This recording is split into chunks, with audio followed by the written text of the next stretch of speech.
Is it streaming?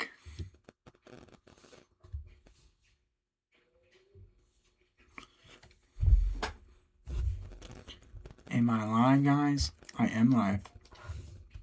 So if I sound any good. Live, guys. I am live. So if I sound any good. Live, guys. I am live. Wow. Sick.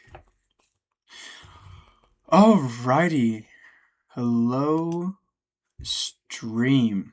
Today we are watching videos. I don't know if this looks good. Let's see. Let's turn my audio all the way down. Yeah, we are gonna be watching some videos. I picked one out, then I'm gonna have some other. Oh, I have to change what I'm doing.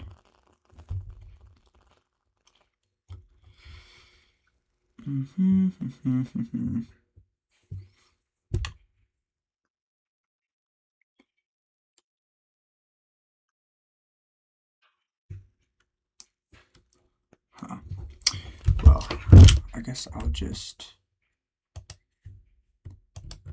right back.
Hello, everyone. I am back in the saddle again. Okay, so I have one video picked out. I've never done this before. I've never reacted to a video. So don't know how this is gonna be. We're going over somebody that I like watching. It's Papa Meat. Shout out to him. I don't know why it says I haven't subscribed. I think this might be my streams channel. No, it's my actual channel. Subscribe to him. He's good. I like him. But yeah, I don't think this is going to be my only video today, but definitely be one. Welcome back to the Papa Meat channel. How you doing? How you doing? Coming on sundown because today we're going to be talking about the dark side of gloving. There are all sorts of niche hobbies. Now, before I start this out, I hope I'm not going to be like yapping too much so you guys hate. But I thought gloving was a whole entire different thing. I didn't know what it was originally. I thought it was something inappropriate. I thought my friend told me to, hey, search up gloving, and I'm like, no, I will not be searching that up. And you say, search it up, and I never ended up doing. Then I saw a video like a little bit later. It was like gloving, and it's just them moving their hands. He's gonna go into it, but I just thought it was funny. I thought it was totally something inappropriate. Out there, some more obscure than the last. I would say our most recent would be sliders. What's weird is that online right now, it feels like there's a lot of stuff going. It used to be, what is it, thought daughter, or gay son, or thought daughter. That used to be the parameter. Or slider son, or what we're going to talk about today, gloving daughter. Yes, my friends, gloving. It's fascinating to see all the history and intricacies behind strange communities of passionate people.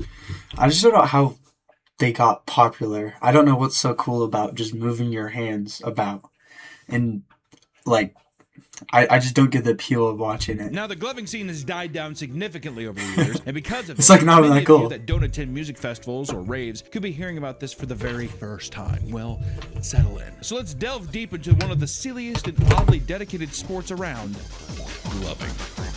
To those that are completely new to this community, gloving is a type of dance that was popularized in the late 2000s and became a common attraction at raves. Using special gloves that contain LED lights on their fingertips, I like watching that people guy. would learn unique movements used for the purpose of creating personal light shows for their fellow ravers, aka people that are on Molly. People are high. Early versions of gloving consisted of people swinging around glow sticks or even using white Mickey Mouse gloves illuminated by black lights utilized at most rave events. Usually, viewers of a light show are hopped up on drugs like MDMA, LSD, or mushrooms. And bro, she looks so crazy, dude. It reminds me of. Oh, let me see if I can find the video to.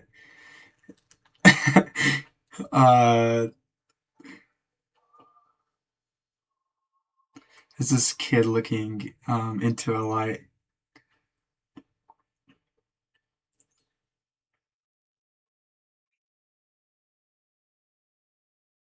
Where is it? I hope I can find it. It's funny.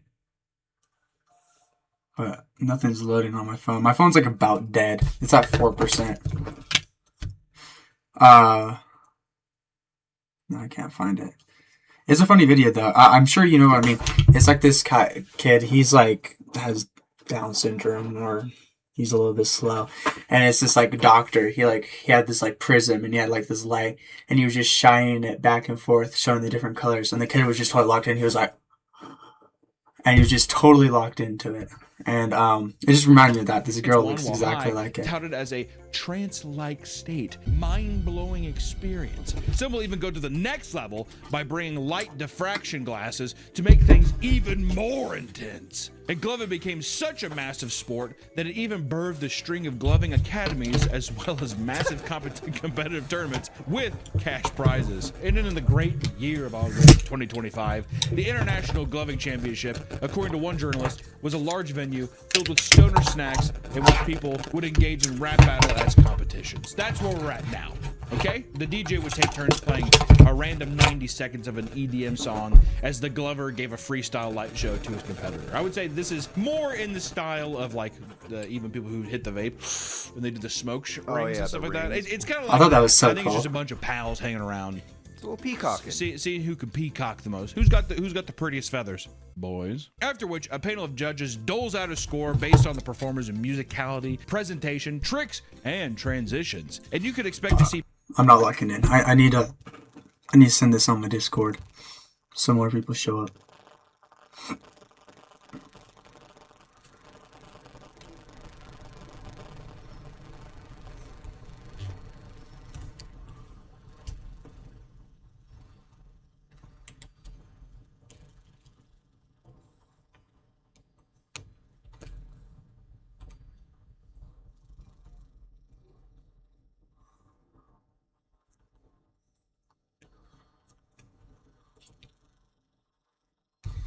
Okay. Hopefully more people will show up and watch this stupid video. Hopefully. Do I sound good? Hopefully. Do I sound good? Kinda. I sound like I'm in a fish tank.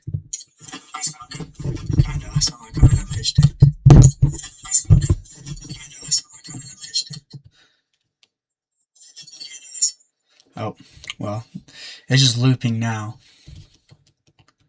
That sounded bad. That sounded bad. I kind of sound like I'm... It sounds weird. I don't know why it sounds weird. Oh well. Performances that range from just intricate hand movements to full-body hip-hop dances. Bro, that Points is can be not deducted, tough. however, if you repeat moves or accidentally hit your opponent during the show, which is a no-go. Accidentally, oh, you had to do like a little like Three Stooges thing. Need me in the team. Bro. Dude, I went on the special site so I wouldn't get advertisements. Hold on. Let me mess with something real quick. This is a rough draft of what will come in the future. I apologize. But I am here, guys. I'm still here. I went on this like site that's supposed to block this stupid shit, but apparently it didn't. I think I have to download it. I do. Oh. Okay. It should be a fast download. It's just a little app.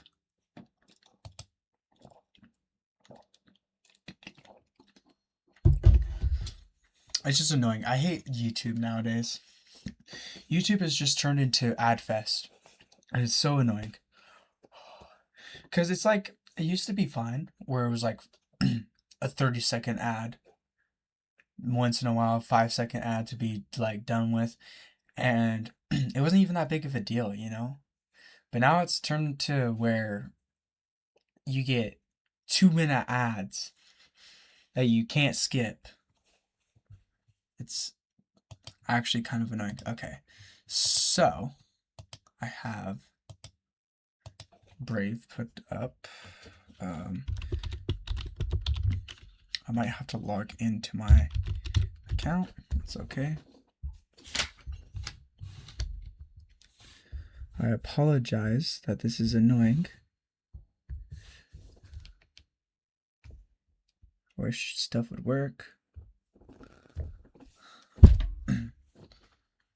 And yeah, I need to sign in.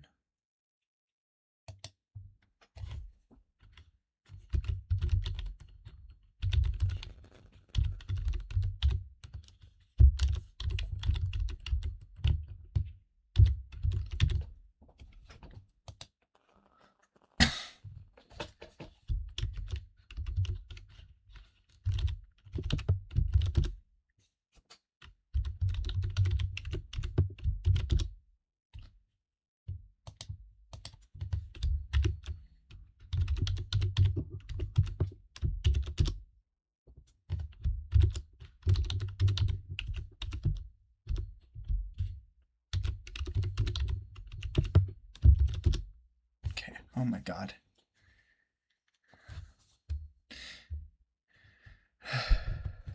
Do any of you guys get do any of you guys have two-factor authentication? Because I do, and it's actually kind of annoying.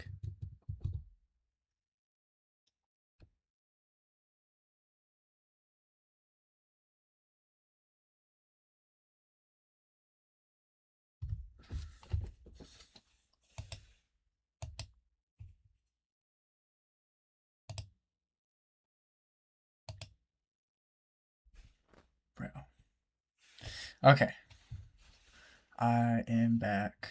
Let me pull up the video, then we'll be back at it. There's a musicality, presentation, tricks.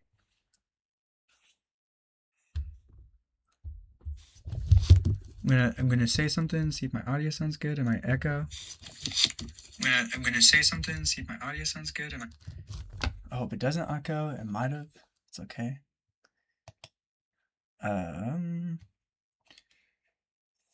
Fade from black. Hello, I'm back.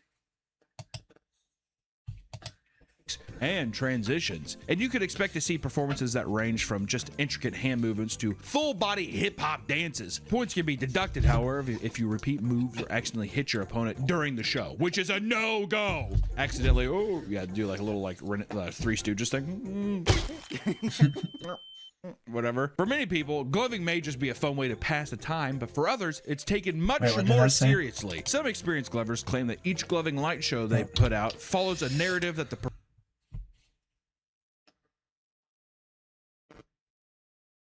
Let me see what that said. light time, but for others, My name is Sean. I am a 56-year-old glover. Should I continue my gloving passion?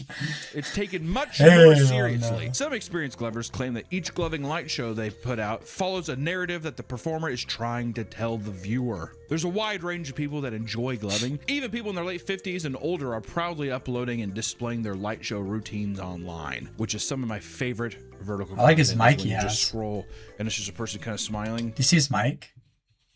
I like that. I have this, like, let's see if I can pick it up. I have this JBL one. It was like $20 5 years ago.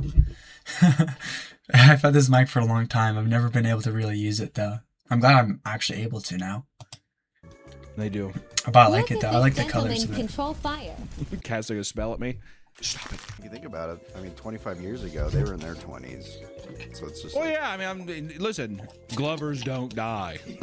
Glovers like the Goonies, they don't die. But you may be wondering, why does gloving seem like a dying hobby nowadays? It's so rare to see someone gloving during events, and there's several is reasons weird. for that, which is the dark side of gloving. The people who nice. ruined it for everybody. And we're going on and saying that if you glove, it's not bad that you glove. We're not saying that all glovers are bad, but we are saying that there has been a little dark underbelly, as with most fandoms, as with most hobbies, right? This video is sponsored by PDS Day. Get a Sorry.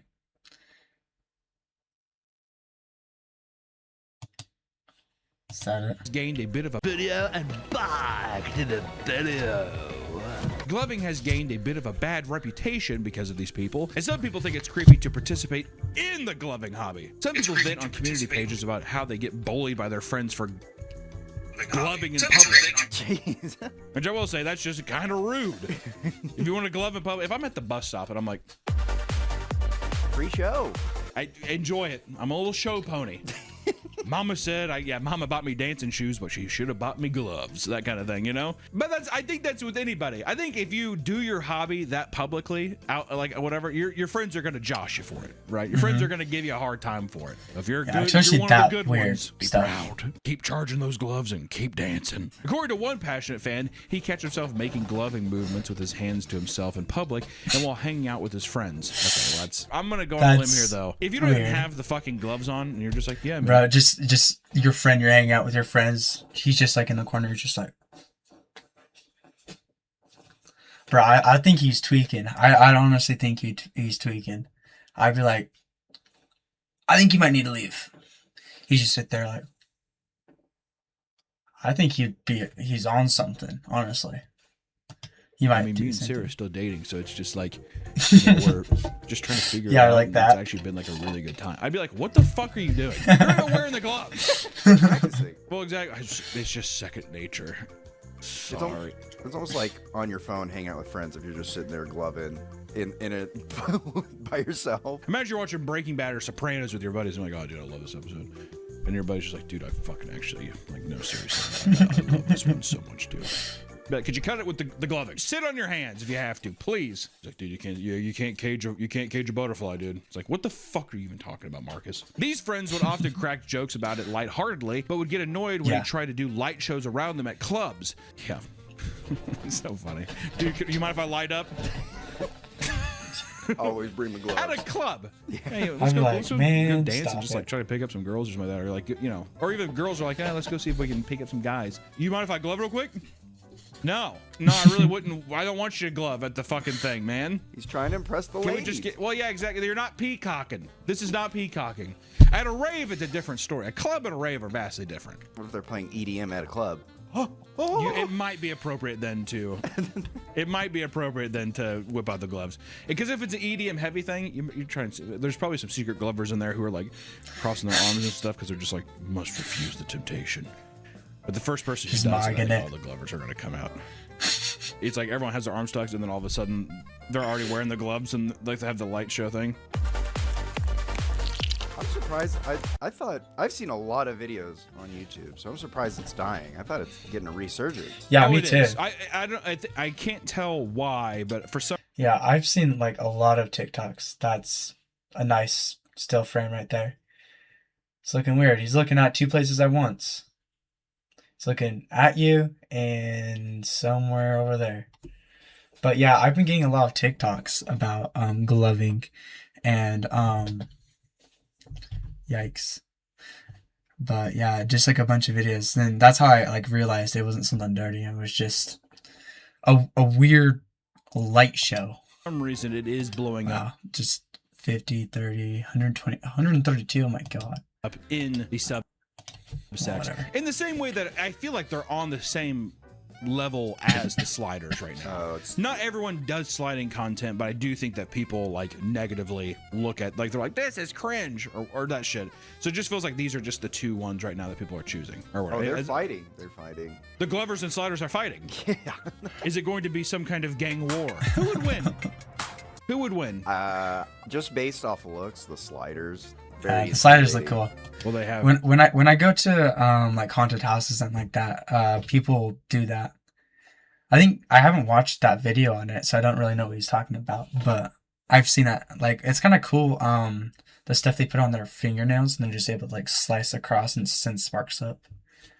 That was kind of cool for like haunted house and stuff like that. Because I was trying to spy like a Freddy Krueger guy, and he had like both his hands just like scraping across the wall, and it was cool because it was like kind of terrifying, all the sparks flying up.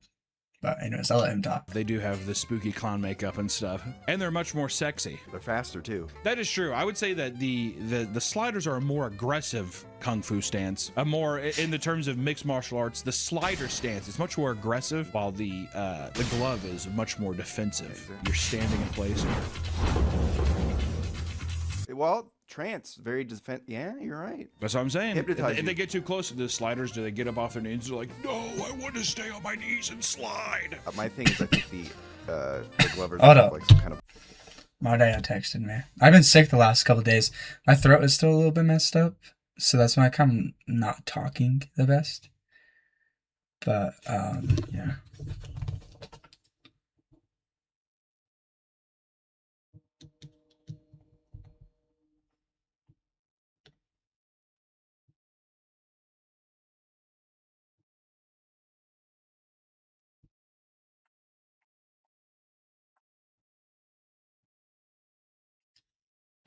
Yeah.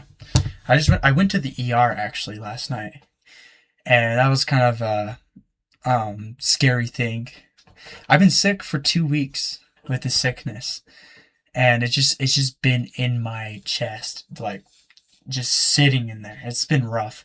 So last night we went to like not the ER first, but like a home, like I forget what it is, but like urgent care. That was urgent care. I went there and I told the doctor this is my like second week, and he's like, I think you should get a chest exercise X-ray, but we don't have a technician here, so you're gonna have to go to the ER.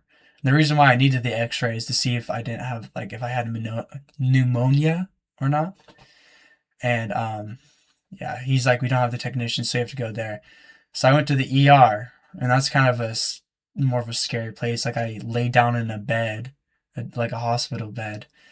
They like put different like tracking things on me, and it was kind of nerve-wracking. Then they gave me like a steroid. Yeah, I'm gonna get a buff from the steroid. Oh, but they gave me like a steroid, and this morning, like I woke up, I'm like, dang, I can finally breathe. And it's still there a little bit, like I can feel it, and like right here when I'm talking, it kind of comes up again. But I feel like it's a lot better. I can breathe a lot more. And he's texting me again.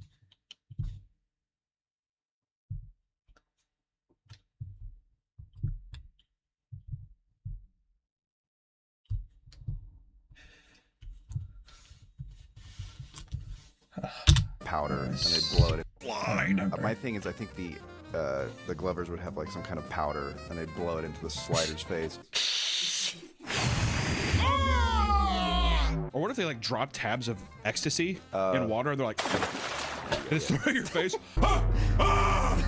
Or a syringe right in the neck. Yeah, Slider's on his hands and knees, sliding at it. And the Glover's like, he just takes out a syringe from his like hoodie. That's PCP. Am I gonna die? Am I gonna die? Which experienced Glovers are under the belief that most people find gloving weird because I they're do find it inexperienced and don't know what they're doing. Often just waving their hands frantically, which can turn people off, which is true, right? There are some people where I'll give them the benefit of the doubt. The illusion is there. All kinds of stuff. You're in a dark room when they're doing this kind of shit. And you're like, why are you doing that? Right? But watching somebody just sit on their phone and just be like,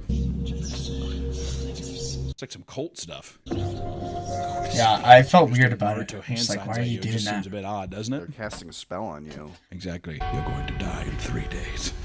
Dude, I just watched a Glover video and he didn't have his gloves on. Dude, why would you do that? What if that became like instead of like the ring or something? I saw the Glover video and he didn't have his gloves on. Oh God, dude, you're fucked. Others, however, think it's due to the way men at raves will give non-consensual light shows to women who are rolling as a way to lure them in and give them unwanted attention while they're under the influence, aka creeps at festivals that are preying on intoxicated people. Those are not there. I know I brought that up. She is not there. Her eyes are transfixed on those lights. She's not there. Festivals that are preying on intoxicated people. Those are bad people. Bad. Once again, dark side.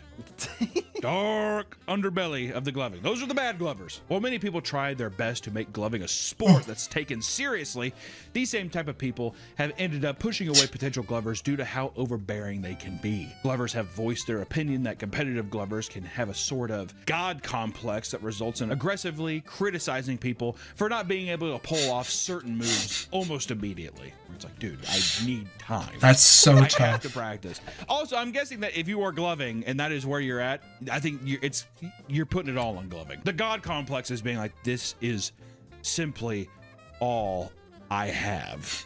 That kind of thing. They're putting all their eggs in one basket. They're putting all of their gloves in one basket. Dad, I'm not going to college. Dad, I'm dropping out of Harvard. Why? Let me show you. I'm going to glove you. Glove you. I'm going to glove you. Let me show you, Father. Yeah, you're getting kicked out of the house. You're a disgrace to the family. That's what the father would say. University. In some cases, people can't even glove casually at a rave without a retired glover approaching them to give them a lengthy list of tips and tutorials instead of just enjoying the show. Which I love that. I love the retired guy being like, buddy, your wrist is moving too much. Okay, let me show you something. Give me your glove. Pal, you're not doing it right. See, I've been gloving for the past 30 years. I know what I'm doing. You don't, pal. How many times do you think some guys like, just give me your gloves. Let me show you something. Anyone up to you with your own gloves? Yeah, exactly. That's disrespectful, isn't it? Oh, 100%. I would throw the gloves away. Keep them. Be like some guy using your condom or something like that, wouldn't it? Here, have it back. No, dude, you've used it. You would think participating in such an overly silly-looking hobby would keep you a little bit humble, but somehow, I mean, like, these elitism still exists in even the most niche community. Ugh, I was about to say, except for this one, like some. Why does he look like this? Sorry. These kind of still frames are pretty cool. The last one was kind of cool looking. This one's kind of cool, where the different lights are going. The still frames, not the actual process of doing it. Little bit humble, but somehow elitism exists in even the most niche communities. Where there is community, there will be elitism, my friends. It doesn't matter. Try to give me one example where there wouldn't be elitism. Let's see. Because gaming, any game I can think of, there's elitism.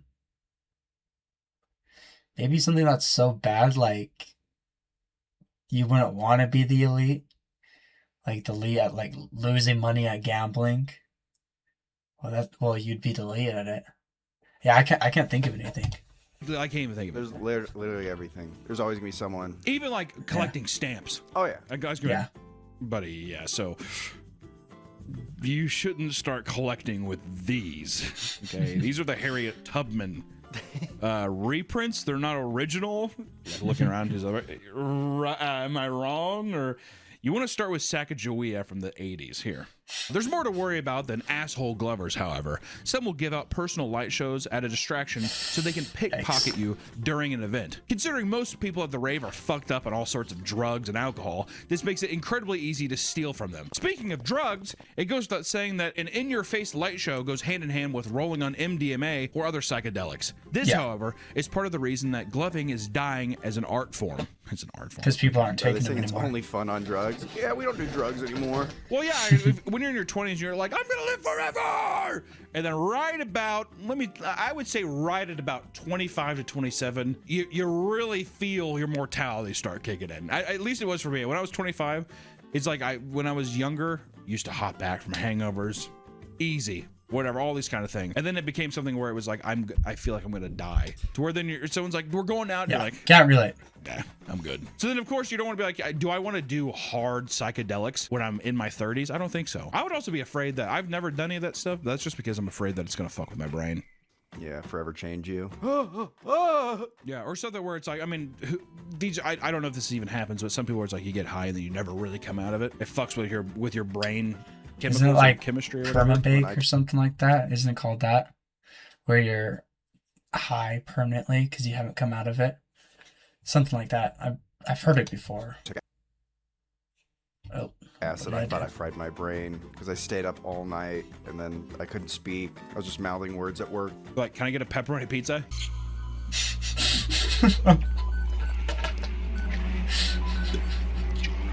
Huh? dude, that'd be horrifying.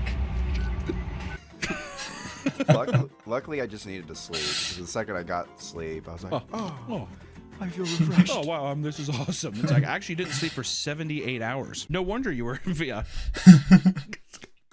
Also, I'll say this too. I haven't done any hard drugs. I've smoked weed. That's about as hard. That's a hard one. And I got prescribed hydrocodones when I threw up my back. But I will say, I have not met one drug dealer where I'm like, I trust that. Here, have this baggie and just light it up and take this, ingest this. That fucks me up, dude. Like, especially like acid or something. The big Woodstock thing was don't take the brown acid. What if it's not brown anymore? Well, What if it's, I don't know. Here, whatever. It's like, am I going to get fucked up? I don't know. I dropped it in some cat litter earlier, so it should be fine. You're like, they have testing kits where, like, if you put it on, if it turns pink, I think it's good. Or if it does turn pink, it's bad. I forget. Well, I guess I'll read this before I say my meaty feet fact check. If the sample turns a purple or pink color, it is likely LSD or another iodine tree, as if it is LSD. If the sample does not change color, has no reaction, it is non-iodine and could be another substance like Naboom. Well, I just have to say, most people that are taking LSD probably don't have a kit, or really even care to take it, to check. But I they, probably don't care at all. that is a delineation. Also, drug tests are helpful in Better point finding for it. other rogue substances like fentanyl. There Oh you yeah, go. that would be. Just I go guess. for it. there is I guess that's fair if you're just doing it casually to check for fentanyl so you don't die. it's like a synthetic. Well, acid is synthetic, but there's another drug called like N-Biome 25, and that is that's what this toxic is. to humans. Oh. So if you take too much, It'll you'll just kill you. overdose. Yeah. Or even the shit now where it's like, I guess people that's that what take that fentanyl is. once, they die. Yeah. On the first time you take it? What? Why roll that dice? Yeah. There's no way it can be I that forgot. good. There's gonna be some guy flopped over and he's gonna be like, trust me, buddy, it's worth it. I'm like, nah, I'm good. In 2010, during an Electric Daisy Carnival, better known as EDC, a 15-year-old woman named Sasha Rodriguez died 15, from an holy crap. MDMA overdose. This not only led Holy to shit. the EDC being banned in Los Angeles, it also put large-scale music festivals through far more scrutiny regarding safety precautions, which Dude, 15 years old? Holy crap. Wow. I have no words for that. That's crazy. Being 15, doing out there and dying from doing a drug.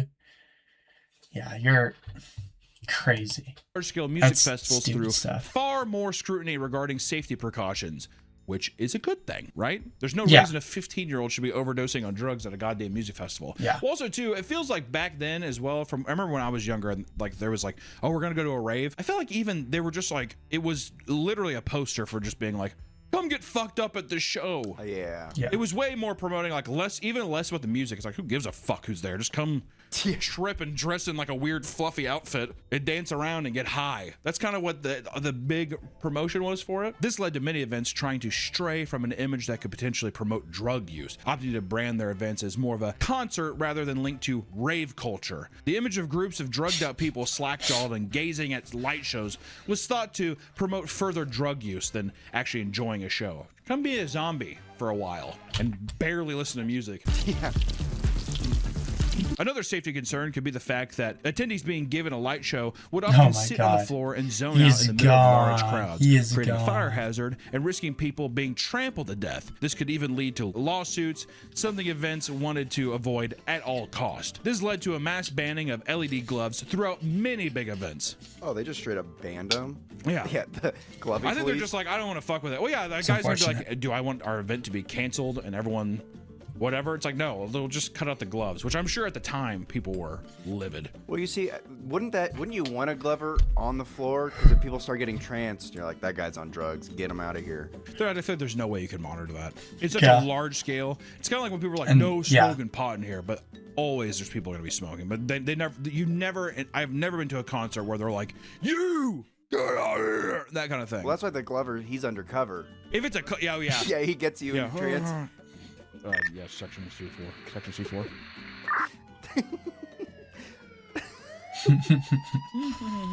But this doesn't mean Highs gloving and would lows. vanish from the rave scene entirely. People started formulating ways to sneak their gloves into big events. A common method of doing so is by wearing stash boxers, allowing you to throw right. your gloves into your bulge where the security will not bother to search. Security ain't gonna try to fill up your balls and your dick and your taint. Yeah, they will. Oh yeah, I did. The TSA gets me all the time. Remember, don't forget. You hiding something? It can get difficult to sneak in gloves depending on the level of security, especially if metal detectors are involved. Some security guards even took advantage of this by requesting bribes from attendees so they wouldn't take away their gloves, which is it's like a fucking 80s bounce, whatever. $20. I think gloves only $20. cost me $7.30. Oh, jeez. There goes my Coke and snack at the show. Those who do get caught often give up their gloves to avoid wasting their expensive event tickets. And in many cases, security guards will confiscate them only to resell them that same day to other glovers. The ban is taken That's wild. incredibly seriously by security. Glovers who sneak in a light show during an event have been screamed at, tackled, and aggressively held down. And one passionate Why? glover named Lily, who was active in the competitive scene, recounted being picked up and choke slammed by a security guard before being told he would have to pay security $50 guard. unless he wanted both his gloves and tickets taken away. Lily only had $15 and tried to give it to the security guard before the guard snatched it out of his hand, took the money out himself, and threw it on the floor. That's excessive. It's gloves at the end of the day. I feel like, yeah, if you caught it there, you could be like, ah, no. But I mean, choke slamming someone? What are they doing to the people who are like pickpocketing then? Yeah. Good God. They're letting them go. Harpoon. Just shooting them. Yeah, they're just like, I don't give a fuck. Glover! That seems a bit excessive, right? Needless to say, it's easy to see why gloving is dying. Many people got sick of practicing only to have various pairs of gloves taken from them before they could show off their skills, which is kind of funny to think about. I'm not going to try anymore. They're just going to take my gloves. Well, now I see why people are just doing it out in public. All right, there's no place for me to glove. There's no. I went to Glove University for 3 years for what? Only for them to take away my gloves. I have to do it in my home and record on a vertical video. Or else, I can't take it anywhere. They're just going to get taken. Others will opt to perform finger shows during festivals, essentially just gloving, but without the LED lights. It's just looks like magic. Also, it's just not as fun. I can see if you're on. It's like that one ball. What is it? The Fazushi? What is it called? Where it's that like cool little magic ball that you're able to like mess with and it looks like it's floating in the air. I don't know the name. I forget the name of it. But I've heard people talk about like a bunch. Psychedelic drug, I'd be like, stop. It's almost like, it would probably feel like someone's like trying to like poke your eye. No. Because you're doing this. I'm like, cut it. I'm having a panic attack. Bad trip, bad trip. Of course, people will still enjoy the hobby and practice it casually, but it's safe to say that gloving reached its peak long, long ago, which is where I think we are now. I still think there's a little. I'd have to say, when did it get its peak? He never mentioned that. The 80s? I'd be surprised. I'm guessing like 2016 or like 15. That feels like that type of vibe, honestly. Or I guess when raves were more popular, which I thought they were just as popular. So I don't know. A little bit of that camaraderie, or there's still a lot of, you know, gatekeepiness and stuff. And I think people that are the gatekeepers like to post videos online to show each other, and then you have gatekeepers who comment on other people's stuff. So it's like you're not in person anymore, but I feel like you're still connected via online posts. Hope is not lost, however, for the gloving community, as it's seeing a resurgence on social media over a meme that's been spreading and giving it mainstream coverage. It started out simple enough, with people making fun of gloving and posting satirical this jokes, is what I saw. pretending to be extremely passionate about it when they're clearly not. As things got serious, when the World Gloving Championship and 2019 Glover of the Year, Kevin Cablet, better known as Infinite Puppet, put out a video claiming he is starting a gloving war against all fake glovers. Bro, that's wild. Infinite Puppet, you have been warned. He created the legit gloving basic test. You have been warned. No one will beat me. I am the best. Fucking Redditor ass comment right there. The LGBT. A gloving routine challenge made to weed out all the unserious glovers that were plaguing his beloved community. From there, the gloving meme blew up, and everyone was putting on gloves and going to war, baby. As soon as the war started, the term de-gloving began to float around. This was the act of people giving up their gloves. This is what I saw. This is what I thought was inappropriate, de-gloving. After losing a gloving battle. It's like racing for pink slips in Fast and the Furious, okay? It was described as a horrific experience where the person's hand would be shredded, mangled, and torn to pieces, since taking off your gloves was like removing a body part. Fucking de-gloving. It's almost like it's like racing for pink slips. It's also like a luchador removing some guy's mask. Except except gloving does not compare to those at all in severity. Okay? No. A lot of the veteran glovers in the community have stated their hatred for this meme. For example, one man took to the internet to say, and I quote, "All of these kids coming in here and making up random TikTok brain rot shit like de-gloving or whatever, and probably have never been to a festival or an EDM show in their lives. The fedora. It's not that we take it super seriously. That's what I said. We don't. It's just a fun hobby. But the brain-rotted TikTok kids are making up really dumb shit like this isn't just funny. Like this just isn't That's funny. what I was trying to quote. That guy. LOL. Get mad. A post like that does make me seem like he's a little upset. Yeah, he definitely takes it very seriously. I don't take it that seriously, okay? Anytime someone posts like, I mean, it's not that big of a deal. I'm not taking it seriously. I just mean like this just isn't funny. It immediately will always read like, I'm taking this very seriously and you're hurting my feelings, is what it reads like. I don't know if that's even what his intention was, but I'm just saying that's what it reads like. Another glover was upset when they saw that the meme had left most online gloving stores completely sold out of all pairs of gloves. Yeah, There's stores? Not all pairs of gloves. He's just like, there's stores for that? Who's saying, hey, like on a Saturday night, hey, let's go to the gloving store. Let's buy ourselves a new pair of gloves. I thought they would just make that themselves. Like, with lights, LED lights. Like, stores? Are you being for real? how many gloves are you buying?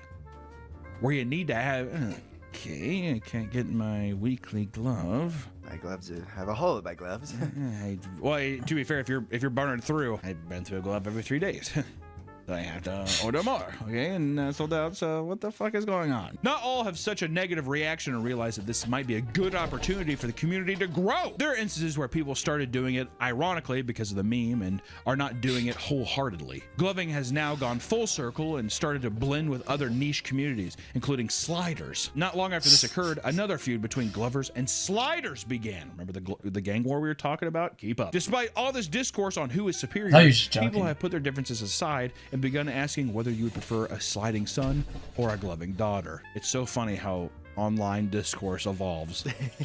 What was once sexual is, well, let me ask you this. Do you think sliders, I think there's a big part of that community where there are people who are like, you look cool and sexy doing this. Oh yeah. I definitely, because people do edits and stuff. Does that I think translate to cool. gloving? Is there something where people are like, it's just kind of hot? I mean, if it's a girl doing it, I bet people are like, man, she's so hot. Yeah, but even then, I think the true test is if a guy does it. And the girls, because guys will, I think, fetishize anything, but it's like more rare, I think, to see girls being like, I think that's sexy. If there's like a really buff dude doing it, yeah, I think. Oh, sure. They, Shirtless, they could do yeah. anything. Sure. But you think that if it was dude. just like, not, you know, let's say he is a conventionally attractive person, fully clothed, whatever, and he was doing it, I still think people would be like, it's just kind of hot. He's put me in a trance.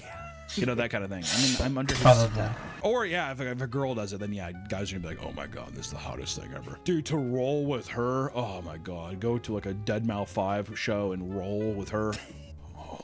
True. Because of this meme, Glovers have been called unemployed because 99% of Glovers can never turn it into a full-time job. Which, you know what? You can have hobbies that don't turn into jobs. How could but you? I think it's just, once again, it's adding insult to injury, right? You're already a part of this thing. People are going to throw other, but just like, you know, low-effort insults like unemployed. Also, I think people say that they're unemployed is because all the gloving videos I've seen, it's almost always in somebody's room. Yeah. Which I think is easier to read like they're in their parents' house. Though they might try to undermine them, Glovers will do anything to show off their devotion to their craft. One Glover showed that he constantly practices by performing certain tricks while washing his hands.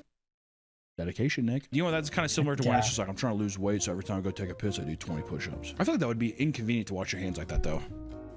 Yeah, you're not really washing your hands very well.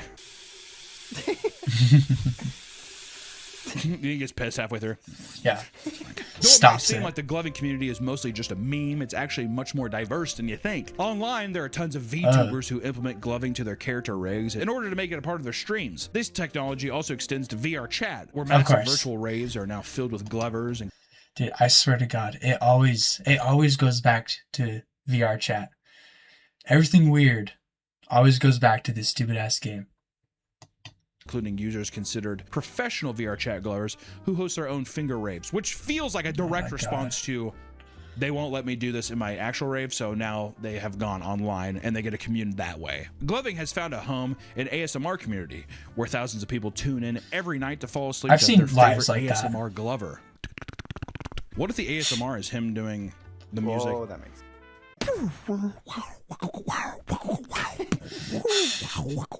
He does that fucking that Zelda edit, whatever.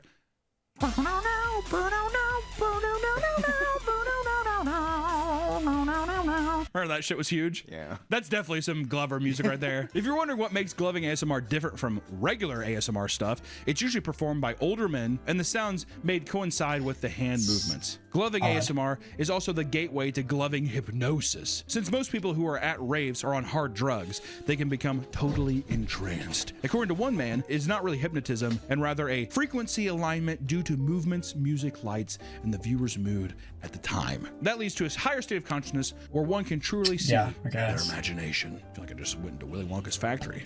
Oh yeah, Sick. in the tunnel.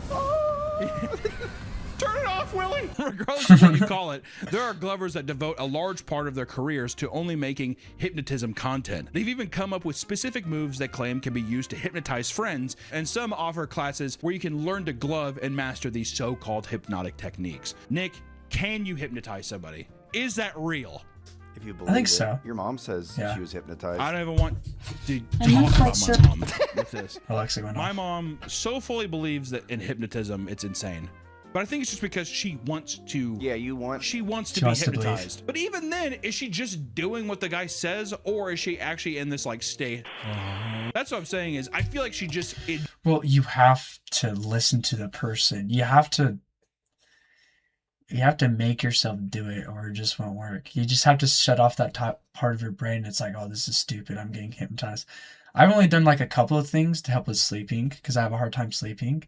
Like, you kind of just have to listen to them because that's the best way to go to sleep, or the best way to do it. If you're just like, oh, I'm not going to believe this, oh, I'm not going to do this, then it won't work. enjoys this idea so much that I'll just go stay. back. That's what I'm saying. Is I feel like she just enjoys this idea so much that she's like, Yeah. you know, wiggle your nose. Okay, that's good enough. I guess. Whatever. Yeah. Blink your eyes. You know, like, are you just kind of following along because you're just like, I was under a spell, but really you were just following instructions? Usually almost everything, it's like when a guy's like on a morning show, almost always the people will come out afterwards and be like, yeah, he told me before the show to like just do what he says. Or you see like people like smiling or laughing because they're trying not to like, because it's silly, right? Those who watch this content claim it truly works and praise it for helping them sleep. A viewer described his experience stating, quote, "It's like getting a head massage, and my eyes were watching a colorful animal performing a mating dance." Another claimed that they were so transfixed they thought their hands were a bioluminescent creature. See, all this sounds so horrifying. Who are you? And most of the gloving community stays online because it's much easier to connect and it's a lot safer. Glovers are few and far between in the real world and are more often attacked for their art form. One person claimed to have walked into a 7-Eleven. Honestly, I think these like still images and are more often like, I think like this is kind of cool. Like to be able to do that, I think that's kind of cool. Not so much like the moving. The moving is kind of weird. Let's see if I can do some. Oh, are you guys hypnotized yet? Ooh.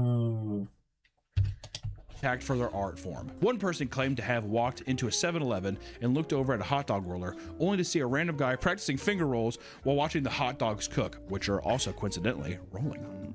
Huh? Nice. Maybe that's where you got the inspiration. Oh my god. How long was he standing there too before the guy came in? That's what I want to know.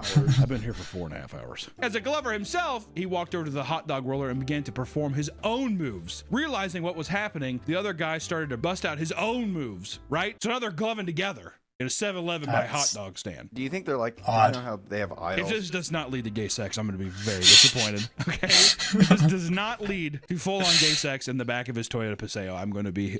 Oh, it definitely will. After their gloving battle ended, they taught each other some moves and then went their separate ways. Luckily, nobody was degloved. That's a lie.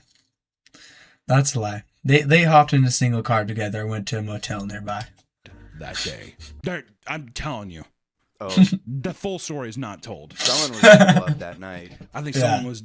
Or they were putting on an extra pair of gloves. If you're talking about, they put on some safety gloves, and they had gay sex. Though it may seem silly, gloving means a lot to a lot of people, and many are very sentimental to the hobby. Many have claimed that gloving and its community have gotten them through rough times in their life. Others say it's just straight up saved their lives. So at the end of the day, I think it's a fucking awesome thing for a lot of people. There are tons of niche online communities waiting to be discovered. While it's fine to make jokes, it's also cool to see that even the more bizarre hobbies can become so important to such a large group of people. With the next generation of youth now aware of gloving, there's no telling how far it will go. Maybe it can even get the future EDM festivals to unban it, right? But if you're interested in gloving, I say give it an honest try. Whatever you do, avoid getting degloved at all cost. We will see you next time, guys, and hey, also stay I liked that video. I like Papa Meat, honestly. He's a pretty cool guy.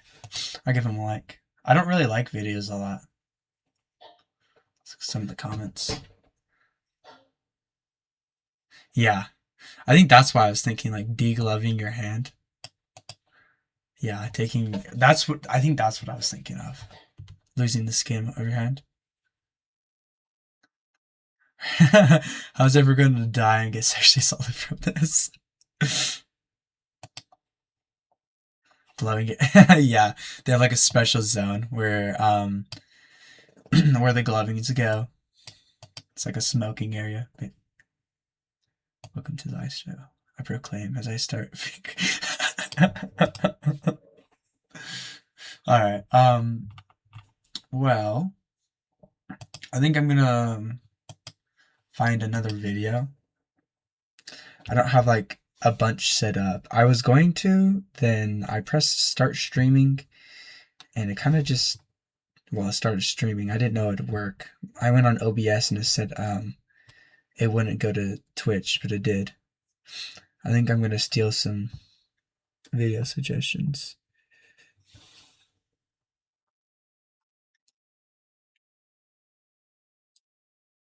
Ooh, the most brutal F1 injuries.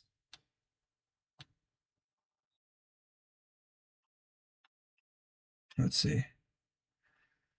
course, there's an advertisement, because there wouldn't be a YouTube video without advertisement of at least 2 ads of 5 seconds long. That's the most annoying thing, is they're... Yeah, I get annoyed. I just need to stop. Ooh, I just watched a video by this guy. I like him. A talking cat. Spring incident. Yeah, shout out to him. I like his videos. I might hit a subscribe and like even before the video. I know it's gonna be good. And now this is the most brutal F1 injuries ever survived. July 25th, in 2009, Felipe Massa was having the season of his life at the Hungaroring circuit. The Brazilian Ferrari driver was leading the Formula One World Championship and was currently fighting for what would be his first world title. Where am I? On a calm Saturday evening, The first chatter. Where am I doing? I am watching videos. This is the most brutal F1 injuries ever survived. So let's see how while interesting qualifying this for the is. Hungarian Grand Prix, Felipe was pushing his car to the absolute limit and trying to secure the pole position for the official race. His car was screaming down the straightaway at over 160 miles per hour, flying past onlookers in just the blink of an eye. Rubens Barrichello, the man racing ahead of him, began struggling to keep his spot in the front. And seemingly, even though he was still in front of Felipe, Rubens' car began slowing down. But this wasn't because of racing skills. I just gotta say, I have a friend. He does racing, and he actually got into a crash. I can only imagine, because he goes like the most 80 miles per hour, because it's kind of like a short circuit. I can only imagine crashing, going like 120 in some of these F1 cars, and doing those like, you know, tight corners, crashing into the walls. That'd suck. It's still taking forever to boot. Oh yeah, by the way, today we went to this thrift store, and I picked up a motherboard. Here, I'm gonna actually show it. Why the hell not? I like to show stuff. I'll show you. I got a motherboard. Now this isn't it. I think this is a box that was in. But it's an Asus motherboard.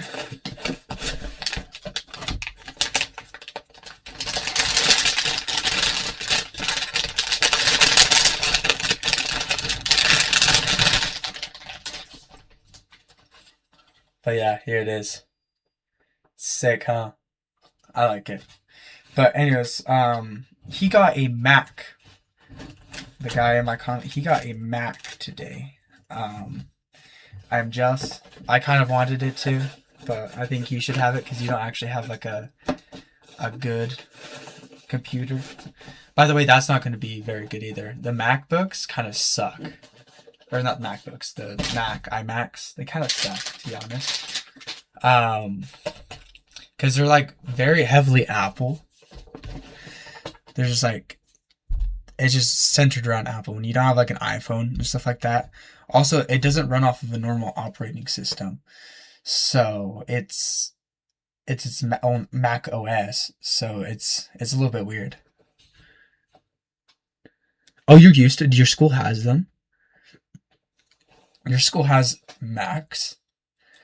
Bro, you're lucky. What the hell? My school doesn't have Macs. Fucking poor ass school. That's crazy.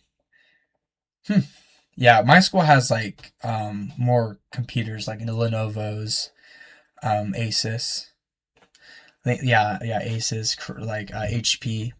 So it's more of like a normal Google operating system. But damn, that's lucky. Anyways, where was I? I'll go back 5 seconds. He was still in front of Felipe. Rubens' car began slowing down. But this wasn't because of racing skill, it was because Rubens' car was suffering a mechanical failure. In a split second, a suspension spring shot out from Rubens' car, Oh, struck shit. Felipe directly in his head at over 160 miles per hour.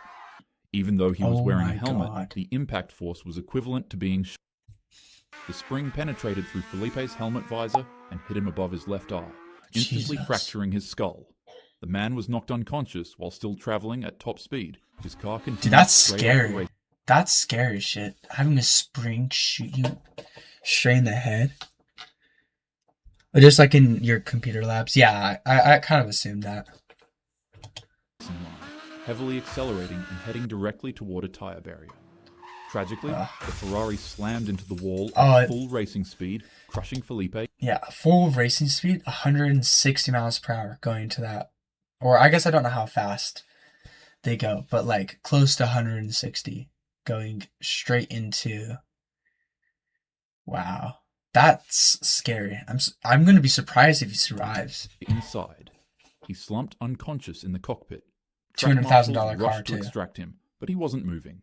Medical teams airlifted him to a hospital in Budapest, where surgeons performed emergency life-saving efforts on him.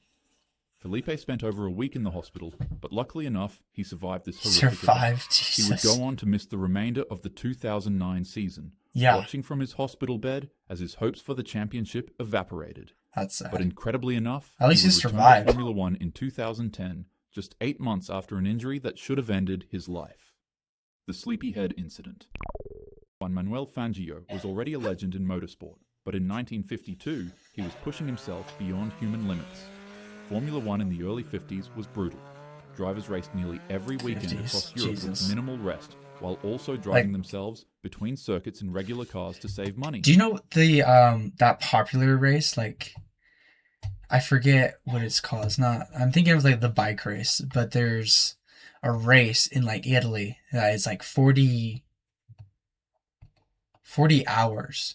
Either 40 hours of constant driving. So like 2 days, and they have to drive day and night, and they go into like a circuit, like that's only like a couple of miles long.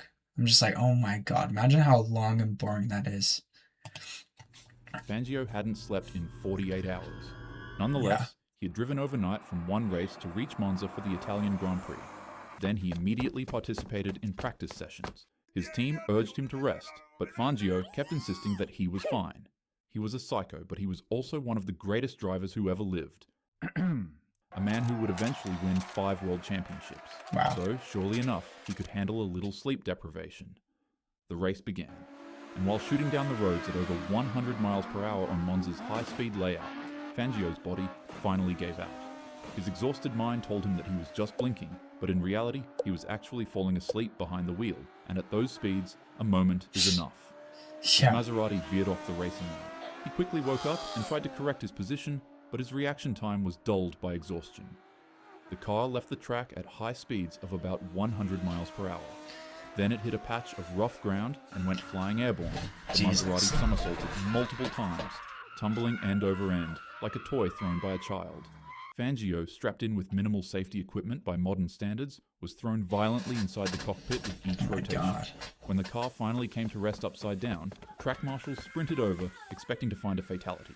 But, to everyone's absolute surprise, Fangio was barely alive. He had suffered severe neck injury, Lucky. and in a time before modern medicine, doctors warned that he could have easily been paralyzed or utterly destroyed by the impact forces. Yeah. But Fangio recovered. Not only did he return to racing, but he went on to dominate Formula One throughout the 50s, winning 5 world championships. You found a dupe of the one you liked in the Dior? I liked the Dior too. So if you wanna send that to me, I'd appreciate that on Snapchat. Cause I want that.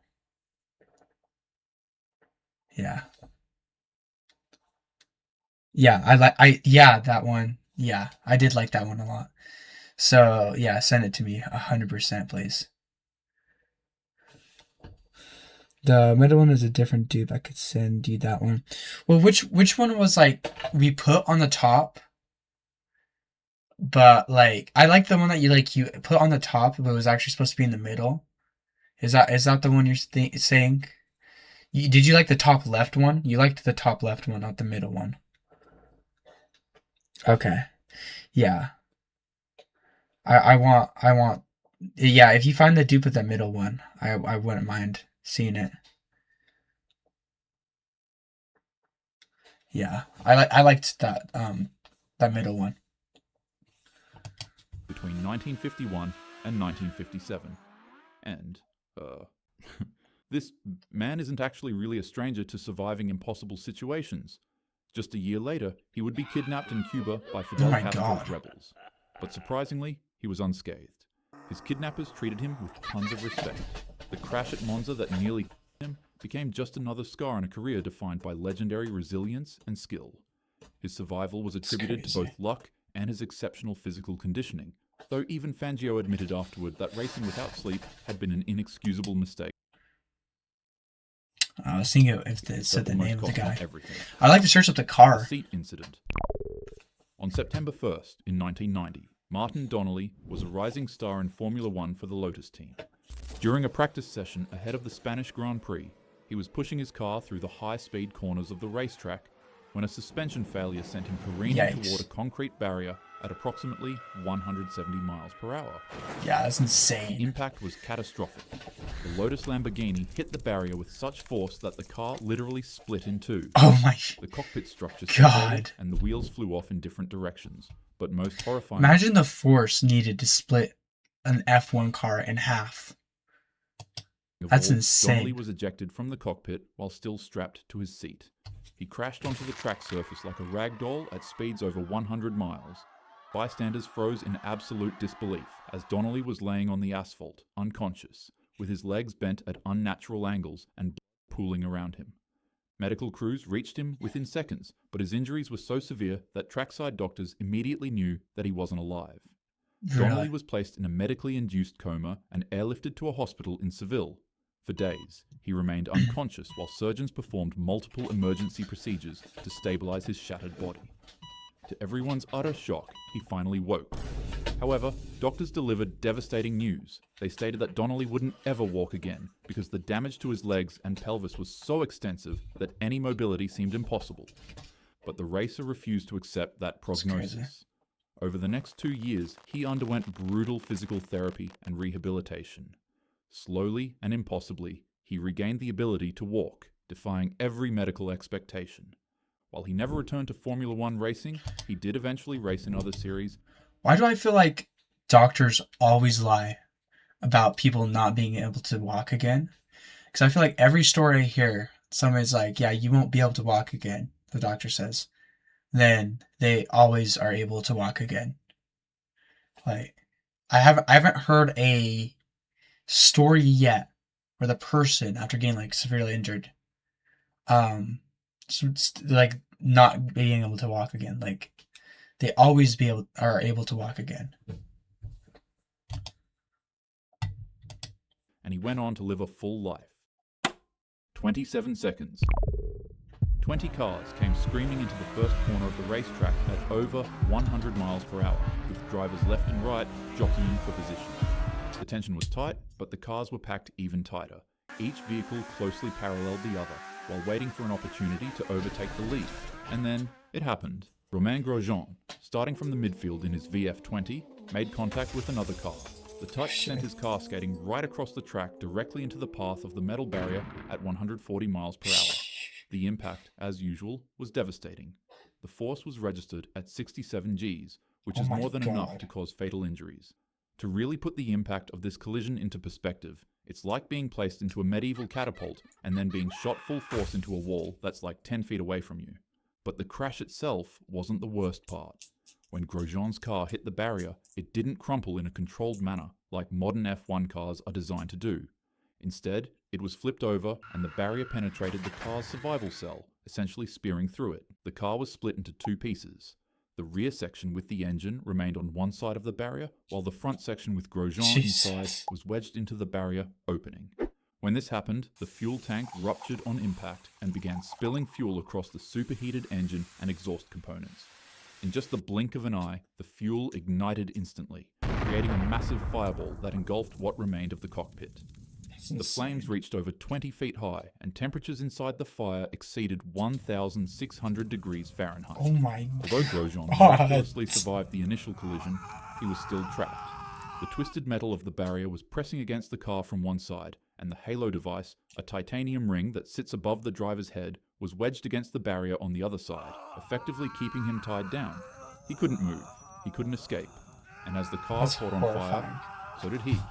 For 20, I want to see that photo again. he couldn't escape, and as the car caught on fire, Oh my God. It doesn't even look like a car anymore. That's horrendous, dude. so did he. For 20, 7, seconds. Oh, Grosjean would scream in horror, That's being stuck horrendous. in a 1,000-degree inferno that consumed every inch of his body. the coin you found was only $47. Damn, that's nice. Medical personnel took too long, and the fire was too big. Everybody immediately knew that they just witnessed a man passing away in one of the most shocking ways For possible both? without being able to do Really? anything about it. That is, until a miracle appeared on the scene. A blazing figure emerged from the flames. After being cooked alive for what felt like a lifetime, Grosjean shockingly climbed out of the inferno and ran. Well, the thing about F1 drivers is that they have like fireproof like vests, which you still can catch on fire, but they have like fireproof and like layering and stuff like that. So I don't think he like was burning, but still, like being cooked alive is Out into insane. the open with his entire race suit on fire. Yeah. He later described those 27 petrifying seconds. This is what he said went on from his perspective.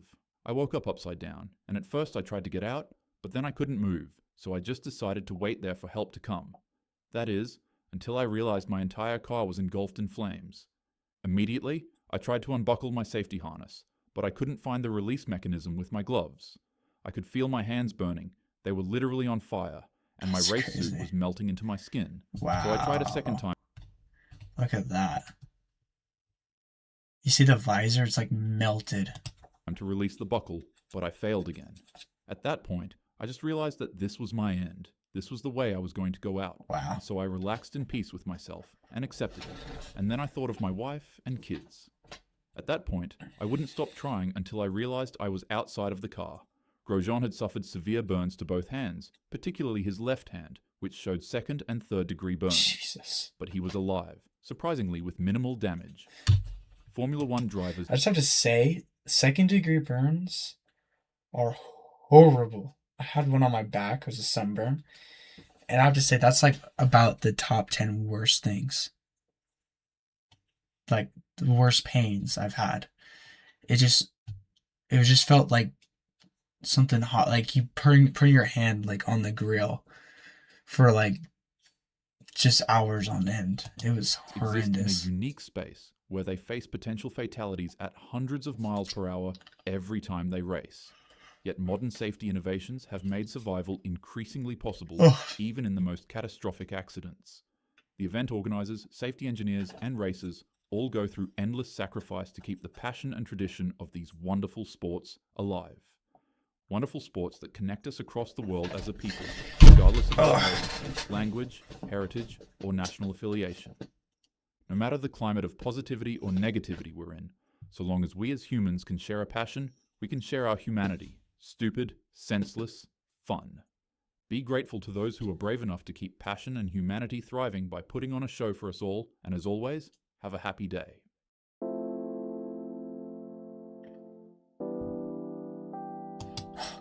Oh my god, these suggestions are actually crazy. I want to see what's happening here. Oh, that's cool. But yeah, that's crazy. I can only imagine crashing in the way that he just said and just burning to death. Oh my god, all of these. Just burning. It's horrendous. I think that has to be one of the worst ways to go out. The animation improvement, incredible. Yeah, the animation looks pretty good. By April Fool's Pinks. That'd be crazy. Yeah, I like a talking cat. I didn't know that was his YouTube channel. I'm glad I was able to find it. Shout out to him, even though he's like way bigger than me. Alright.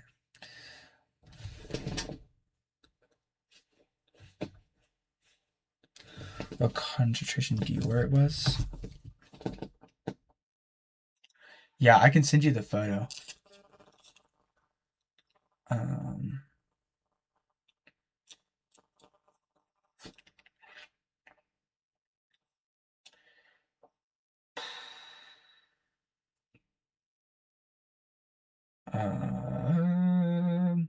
Yeah, it's this one.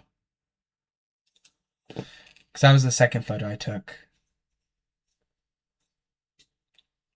Can you see it pretty good?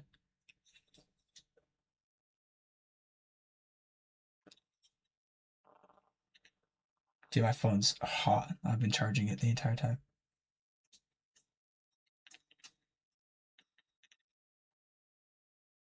Okay.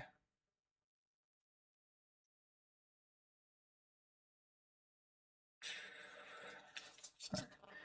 Gotta log back in. All right, the one person here. Should I first I'm gonna have to take a break because I need to use the restroom. So I'm gonna fade to black. I'm gonna play some music. Do you have any suggestion? A song? Do you have a song suggestion? Any song suggestions?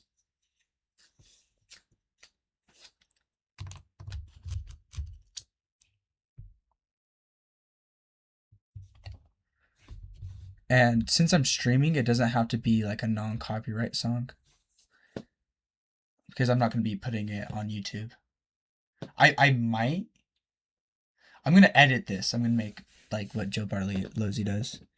Yeah, I know my screen's back. Look. I can fade it back. I did that on purpose. Because I don't know what can be shown and what, I mean, this can be shown because this is just OBS. But do you have a song suggestion? Because I'm going to be gone just for a bit. I'm going to mute my mic, have something going. Ooh, and you can search up the YouTube video for it too, because I'll just play the YouTube video. Then I hope I'm not longer than 3 minutes, because it's going to play some bullshit after that. We can play one. That shouldn't be too long.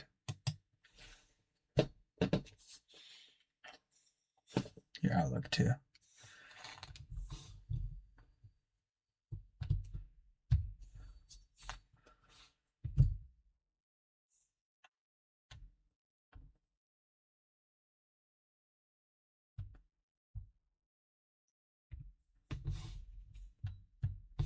Come on, chat.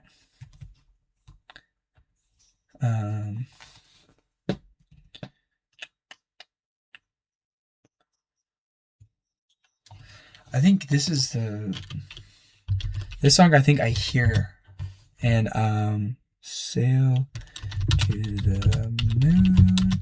Okay.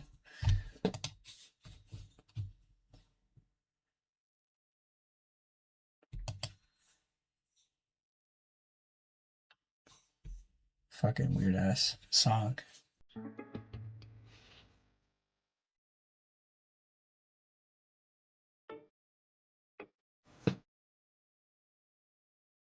Ooh. Do you know what'd be a good stream idea? Just have like pick up a bunch of like songs out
So, I don't know if you're still on the stream or not, but yeah, I'll just tell you on Snap.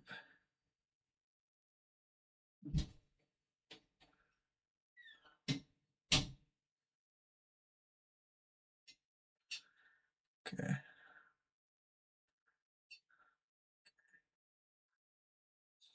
Is it the fresh scent, or is it this spicy wood leather amber wood floral?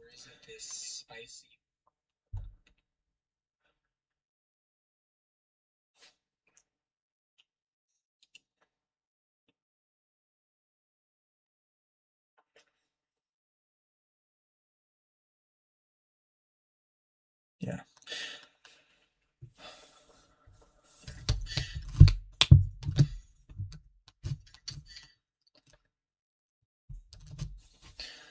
Well, I like this song. It's kind of peaceful. I heard it on the bus ride. I was in my feels. I gotta admit, so I liked it a lot more then. But I think it's pretty cool. It's unique, and this video's weird as shit. I don't know why they put it over it. It's weird. I guess it kind of fits. I don't know. It looked like a fairy tale.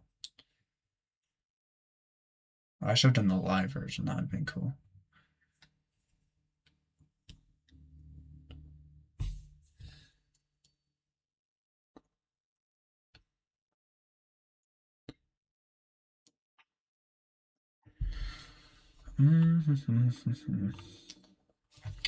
Dr. Sanity? Who the fuck even was that? Dude, I'm subscribed to people that... Oh, this guy. No, some of these videos he does is actually kind of crazy. Like, this one. Potty in Soldier's Bedroom. I was not obviously really watching that. I like putting on videos when I sleep. And sometimes, like, I wake up and I'm on, like, weird stuff like this. But I watched one of his videos recently. This one was crazy. That one I watched. That one was a crazy one. That one was even more crazy. Because that one was, like, about, like, this girl right here killed somebody in their garage and hid the body. Anyways, I have so many people that I subscribed to, like, years ago. Who's Atomic Mark? Oh, he's the guy that tries to complete all the games. He's kind of cool. YBR is still alive. Dude, this YBR guy, dude, I subscribed to him when I was like 8 years old because I thought he was cool. He did BeamNG Drive. That's why I bought BeamNG Drive too, is because I used to watch this guy. I think he's really cool. And of course, I watch a lot of Joe Bartolozzi and whatnot. I don't want to go over stupid ice stuff right now either. Charlie Kirky. Ooh, should I watch the new trailer for Forza Horizon 5? Have you watched that yet, Dom? The Forza 6 trailer. Dude, I keep on mixing them up. Forza 6 trailer. Because have you watched the full thing? No, you haven't. Do you want to? Do you want me to play it? Because I wouldn't mind. Because I've seen it. The developer direct, but I can give some commentary. Okay, sure. Let's go.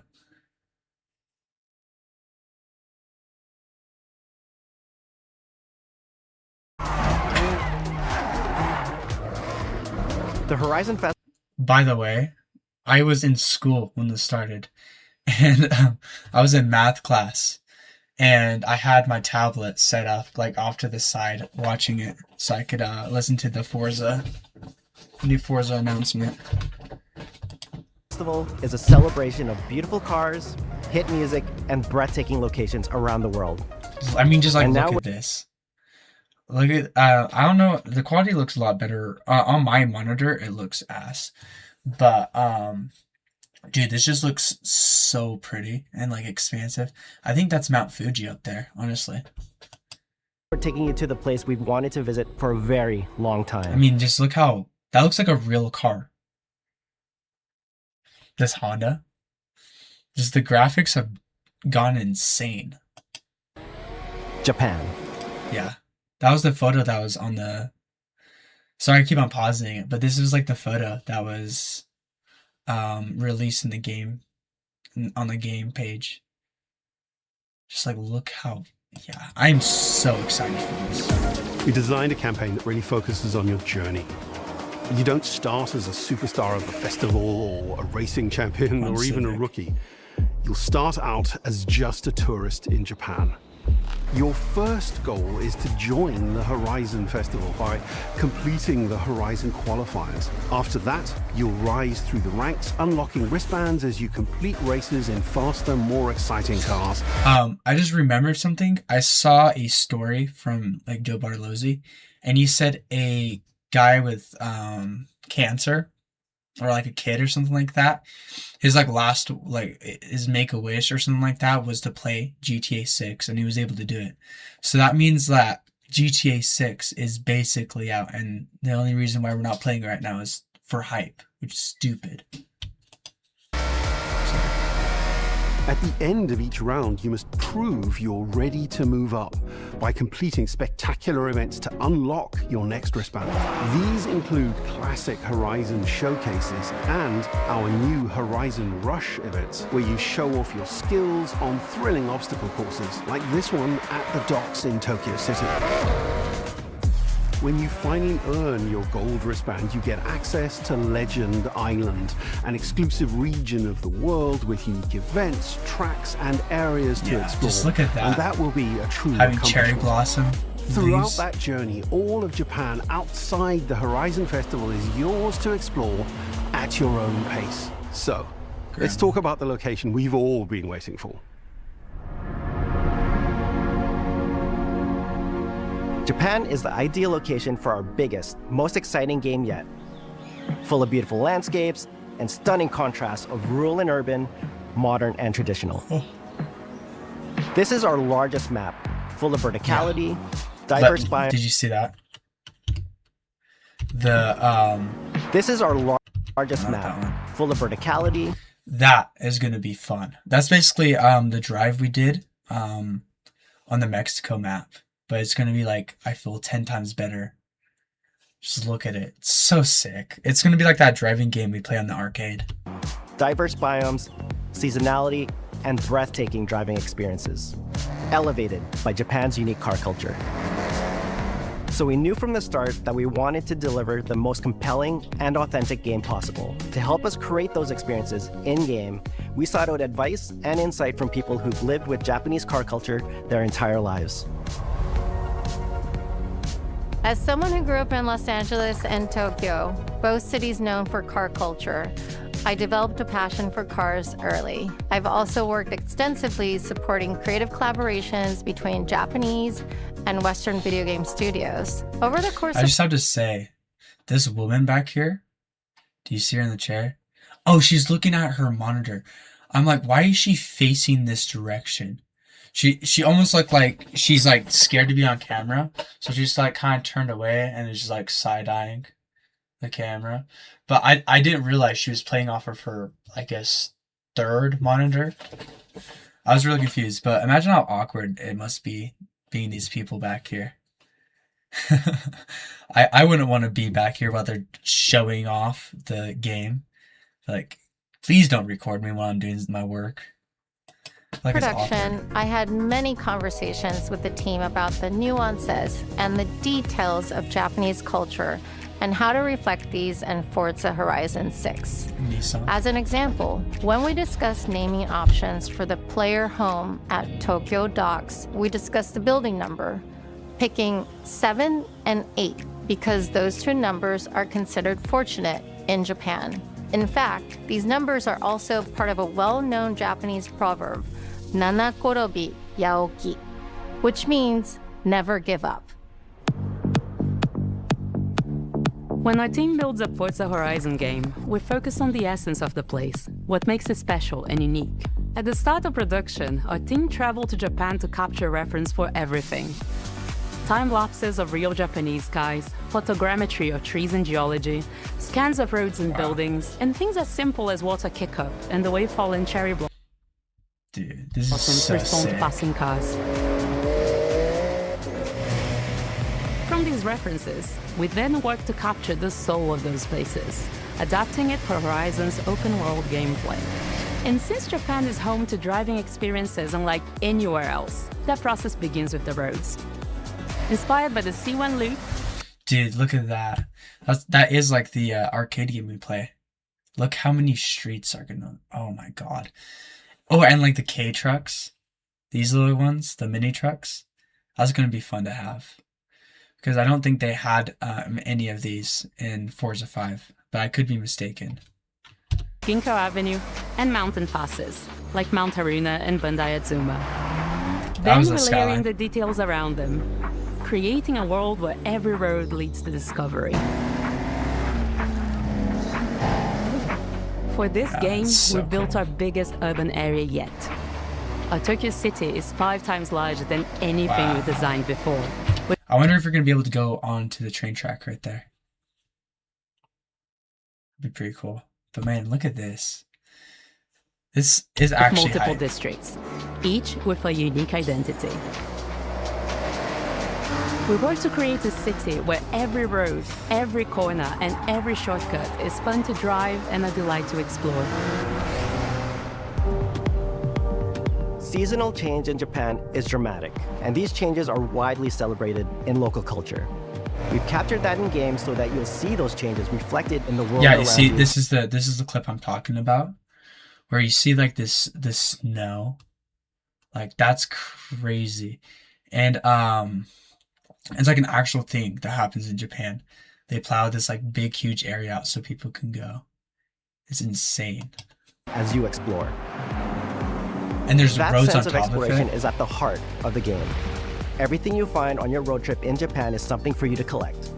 Cars, houses, landmarks. We've improved how each car is affected by the world. For example, with new cosmetic tire wear, so each car responds authentically as you rack up the miles on those iconic Japanese roads. With more cars on day one than ever before, we've also created new ways to expand your car collection as you explore. It's like the Forza edition. Parked on driveways around the world, you'll encounter our new aftermarket cars. They're always bargains and include some extremely rare and unique cars to show off in your garage. We're not just bringing classic JDM to life, but also showcasing some of the newest, most exciting cars in the world. And Forza Horizon 6 cover car is one of them. This one was unique. I wasn't able to really listen to what this car was. The GR GT is a race-derived road GR car that GT. combines motorsport. Who makes it? GRGT. GRGT car.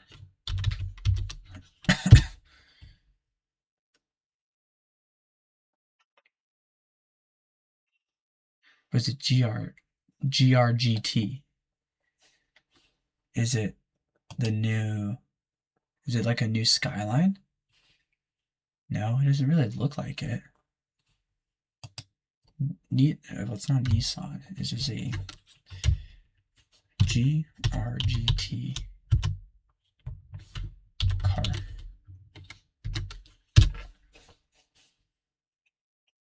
Yeah, dude, what? It's a GRGT. Performance with road-going excellence. And our game is the ideal place to experience the most modern iteration of Kazoo Racing's relentless pursuit of Japanese engineering perfection. I guess our cars sound better than ever, with greater detail and remastered audio, all brought to life by new acoustic modeling technology, simulating the soundscape of the world. This is cool. This is cool. Listen to this.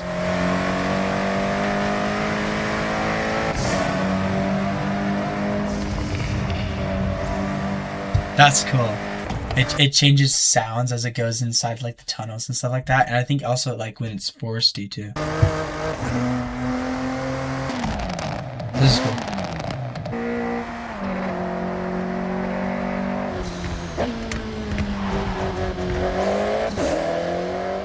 Music is a huge part of the Horizon Festival, and we're curating a diverse track list from around the world, including exciting Japanese artists, so you can choose your perfect soundtrack, whether racing, cruising, or drifting. And to complement the visual contrast of our map, we've captured extensive field recordings across all 4 seasons in Japan, creating a rich and truly authentic world for you to experience. In Forza Horizon 6, you'll have new ways to shape that world with features that let you make a life for yourself in Japan.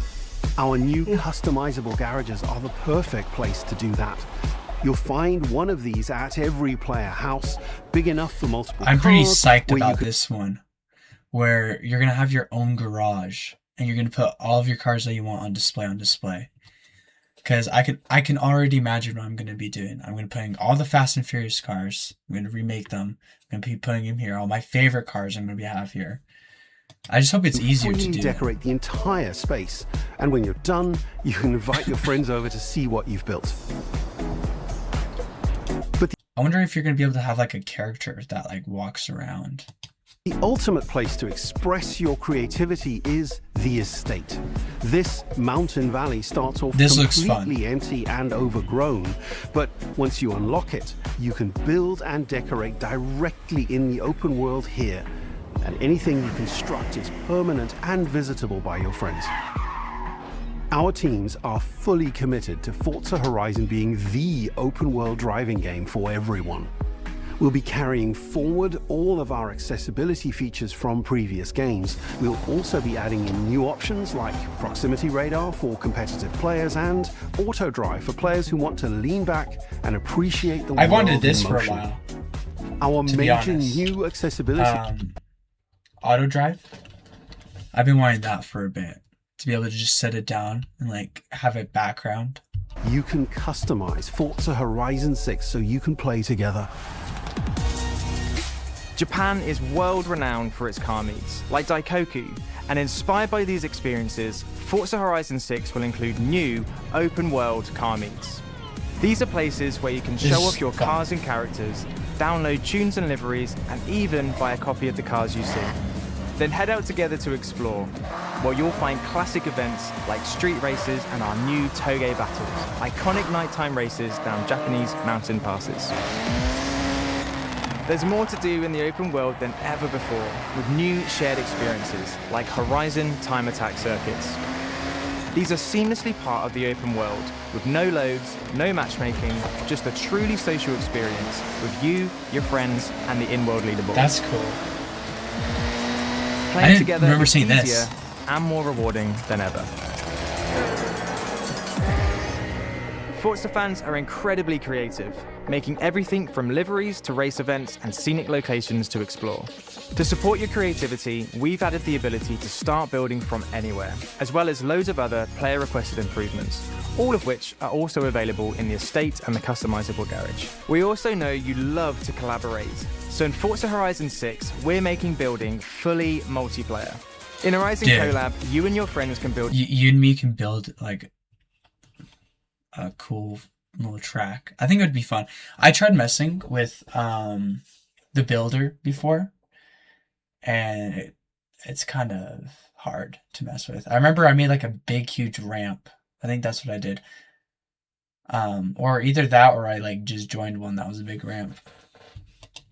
Anything you can imagine together. From everyone here at Playground Games and Turn 10 Studios, we hope you've enjoyed this first look at some of the new features we've been working on, and that you're as excited as we are for the game. We'll be launching on Xbox and PC on the 19th of May. If you're a Forza fan on PlayStation, we'll be welcoming you to Japan later this year when our PlayStation version is ready. For now, though, stay tuned for more updates about the game over the coming months, and thanks for joining us. I am actually so hyped about this game. I love Forza Horizon. I think this is just going to be so peak. Love this game. I don't look at Forza Horizon 5. Oh, you said You cannot find a single one-to-one dupe of... Oh, that's okay. That's okay.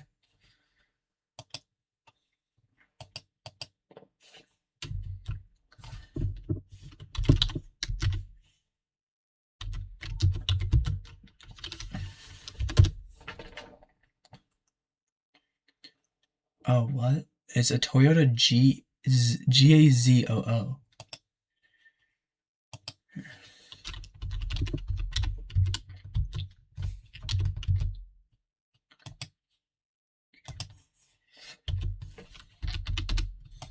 Is it 3 O's or 2 O's? It's 2 O's.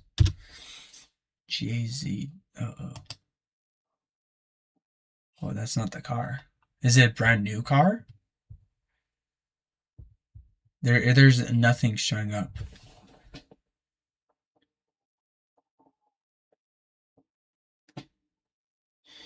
Your max is gonna get... What does that mean? What do you mean your max is gonna get lobotomized?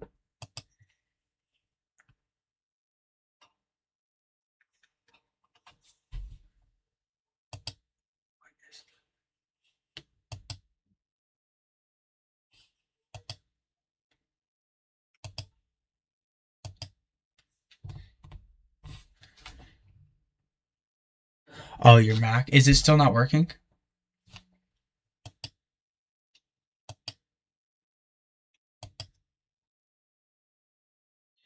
Is your Mac still not working?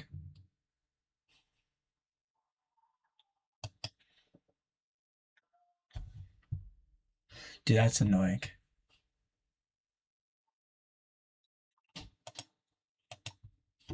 I apologize. You busy? Yeah. Oh, sorry. The GRGG.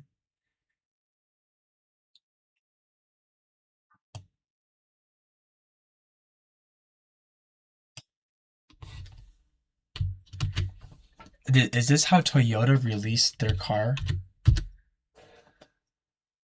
I don't know why nothing's coming up for this. The Toyota has a new flagship model, the GM GT, the road legal race car development, new flagship sports car. There we go. Dude, that's sick.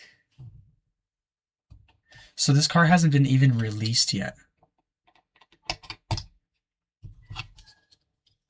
Well, I think I was saying something to you.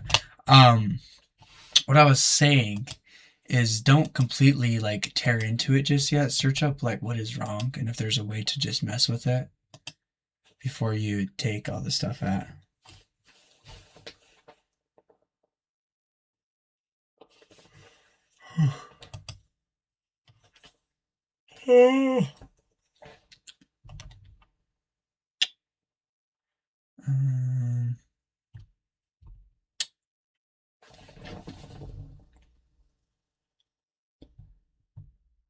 Yeah. Yeah. It's probably because we unplugged it, but you know, it was taking 3 hours in a store to reboot. I did not want to be there any longer.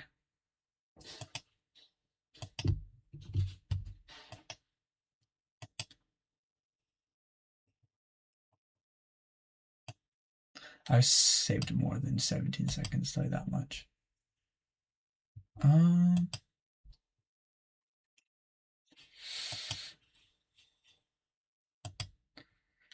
don't know what else to wish. I'm getting tired watching videos. And I don't want to talk about the economic and political state of the world right now, because that will make me go crazy.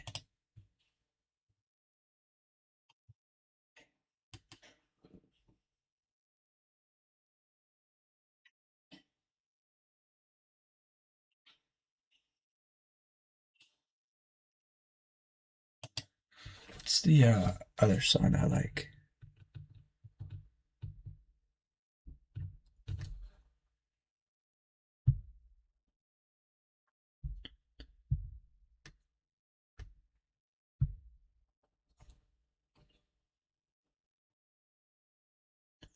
Oh, I can't even play it.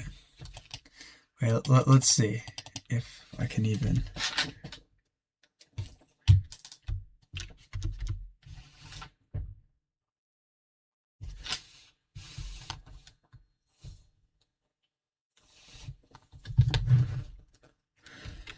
I could search up the. It's like a Russian song, so he might be just cussing the entire time. Cass. P-I-Y. S-K-I-Y. Gruz.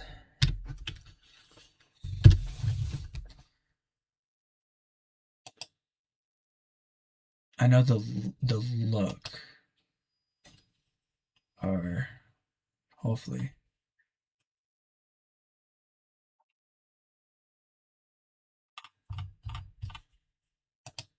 Well.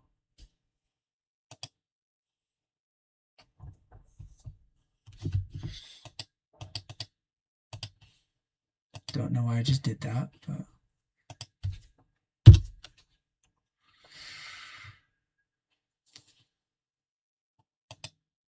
is this the song? Here.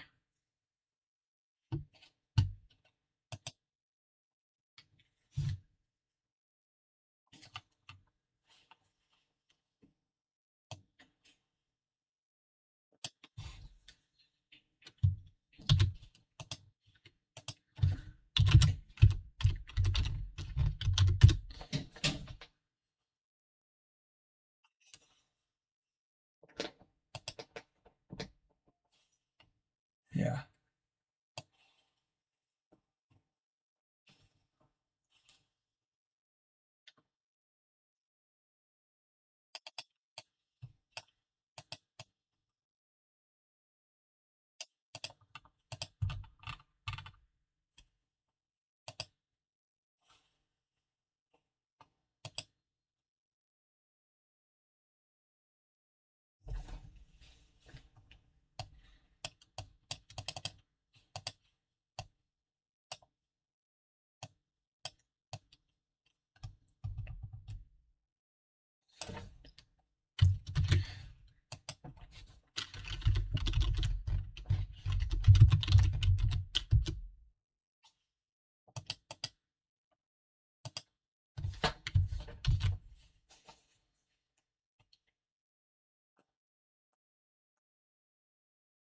Oh, yeah.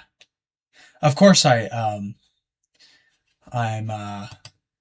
liking this song, because why not?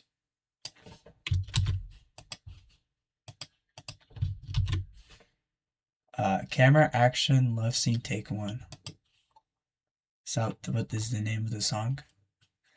I'd like to know what the name of the song is.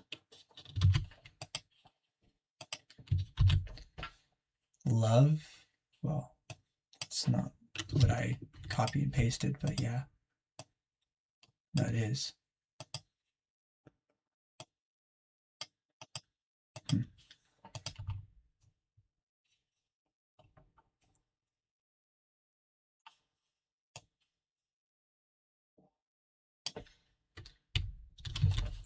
Might be really weird what I'm doing right now, I don't care.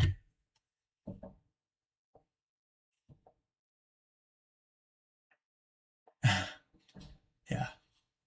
So I relate to this German song, or Russian song. Remember how I said I forgot all the drunken conversations? I didn't forget them at all.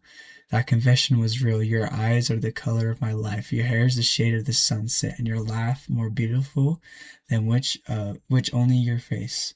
I associate all of the love songs with you alone. As soon as our eyes meet, everything becomes meaningless to me. Of course, I understand that I am not worthy of you, but in my deepest dreams, I am only with you. I wonder if that's the lyrics, but wow, that's profound. That's crazy. That's almost like poetry. I'm so glad I'm able to translate this. It's so much like coming home in 54.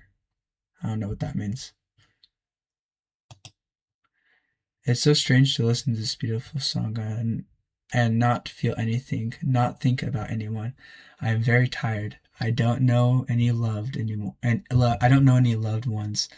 I work a lot. I have no one to talk to, but I don't feel sad. I just feel nothing, and this song is beautiful.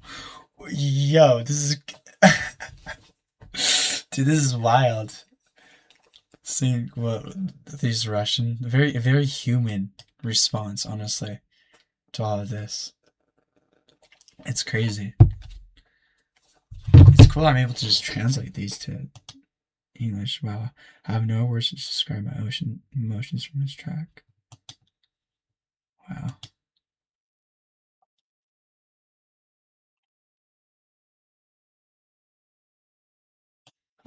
This one. That hits.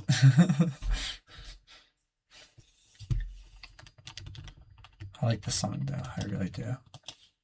Yeah, if you're still there, do you have any suggestions on something I can watch? Cause I'm just searching up random shit.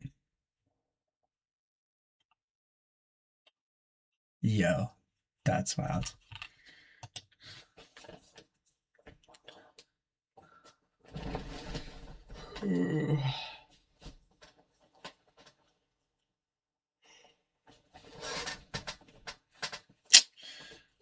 Yeah.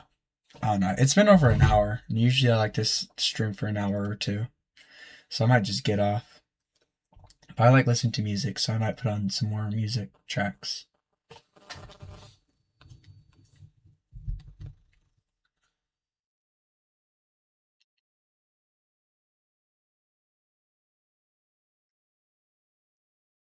Ooh, this is a pretty good one. This is like an older one, an older song.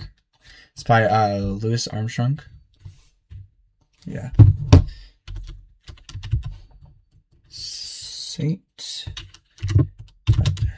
James Infirmary.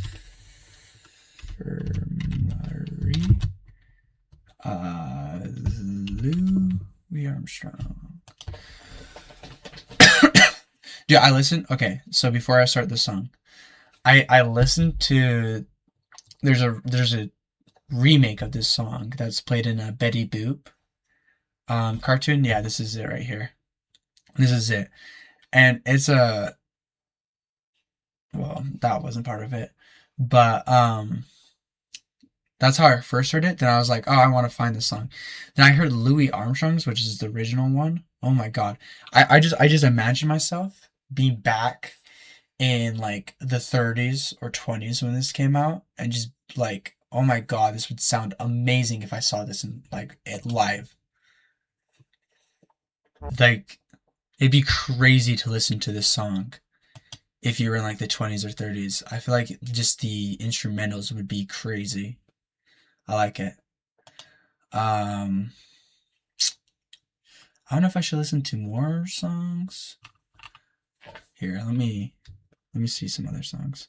If you have any song suggestions, like what I could listen to, just let me know, because I wouldn't mind.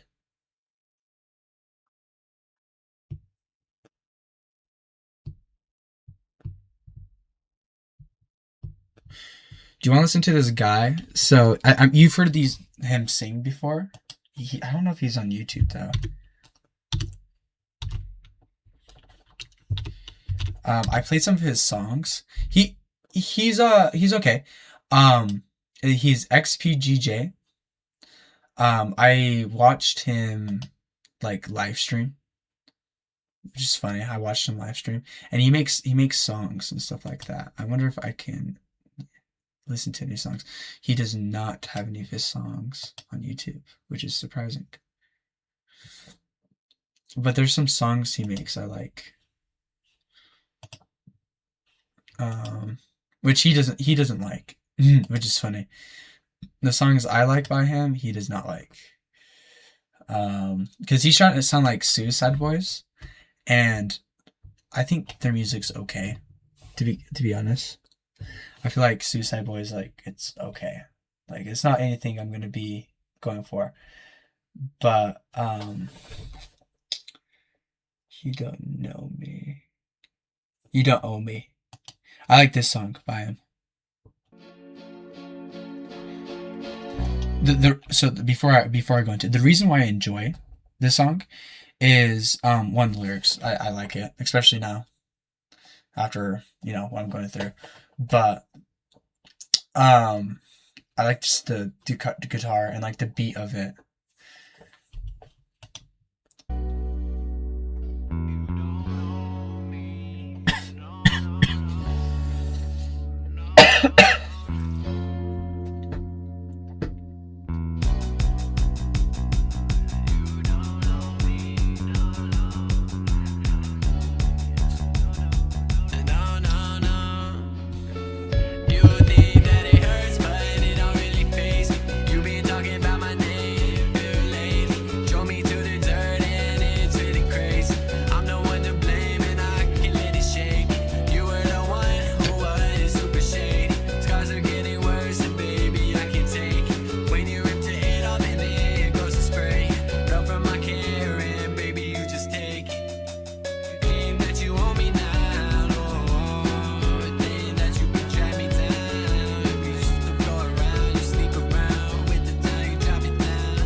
Oh, I'm sorry, I'm coughing, guys.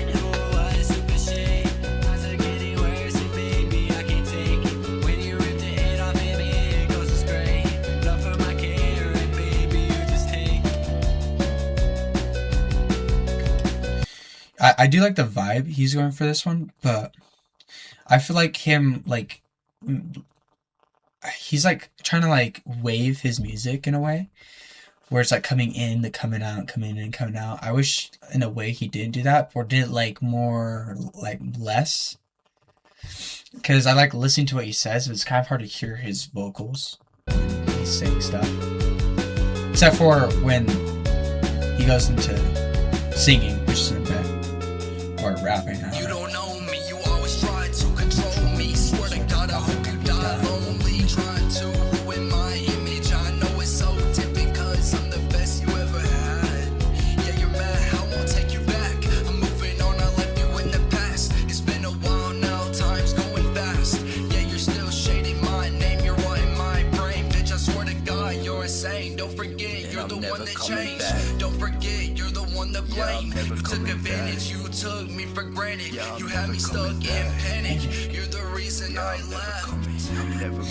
I'm never coming back. Yeah. To whoever's watching it, I do shot. If you do like, I'll play some more of his songs. But I enjoy these songs a little bit more. But he's more of a like. No, I'm trying to think of a word. Like, I'm gonna try to find a song. There's like another song I like by him. That's pretty good.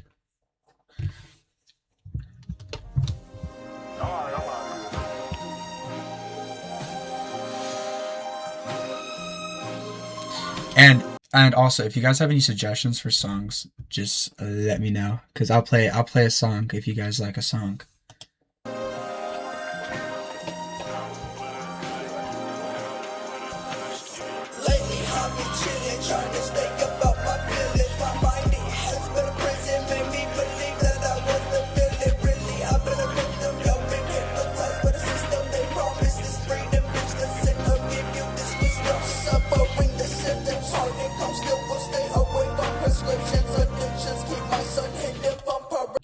But you see, he's kind of like this type of rapper. He makes like different kind of unique songs, which, like I said, I enjoy a little bit more. I told him my favorite song by him, which I think it's changed now. I think I like You Don't Owe Me. But I said this was my favorite, like, not the one that's playing, but the next one I'm going to play was my favorite song by him. And he said that it sucked.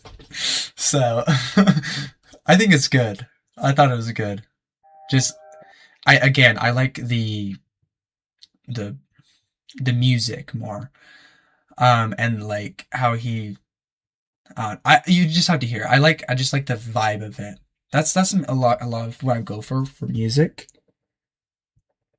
Yeah, the artist I said this the one I'm gonna about to play.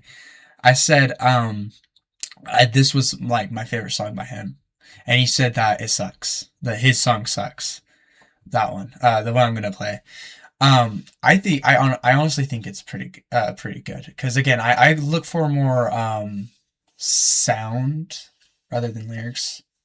I'd probably say it really depends on the song. The thing that really catches me first in a song is the instrumentals and like how it sounds, how it makes me feel. Not so much like the lyrics or anything like that.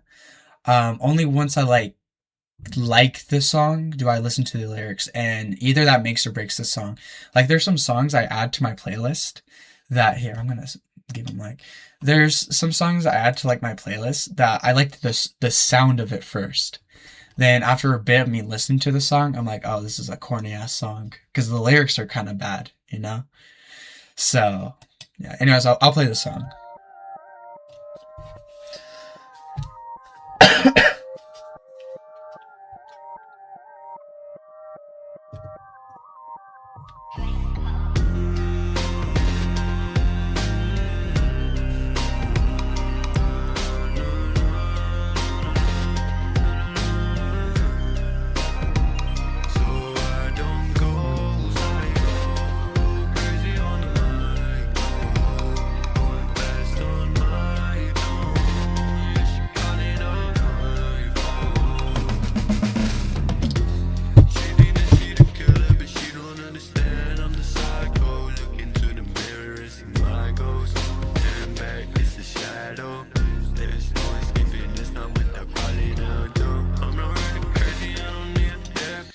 But like, sorry to stop the song, but I feel like this is like a perfect song to have like in your playlist to drive at like night, and you know, or just like you have like more of like a chill. You want to be more chill. That's why I liked it, and it kind of was just like wow. I don't know why you don't like it because I think it's pretty good.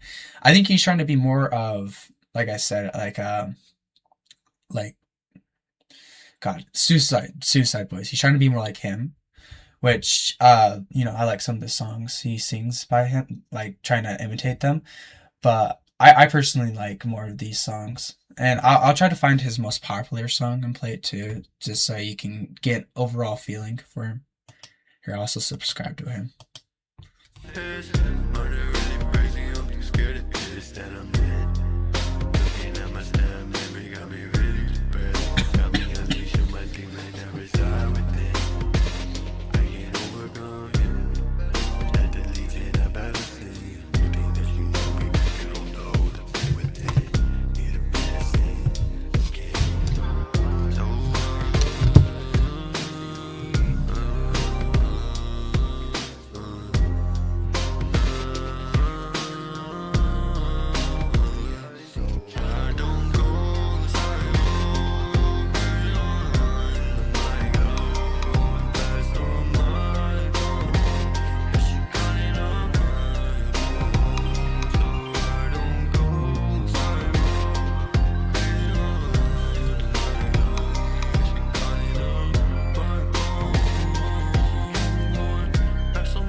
Anyways, it kind of goes like this. I like this song.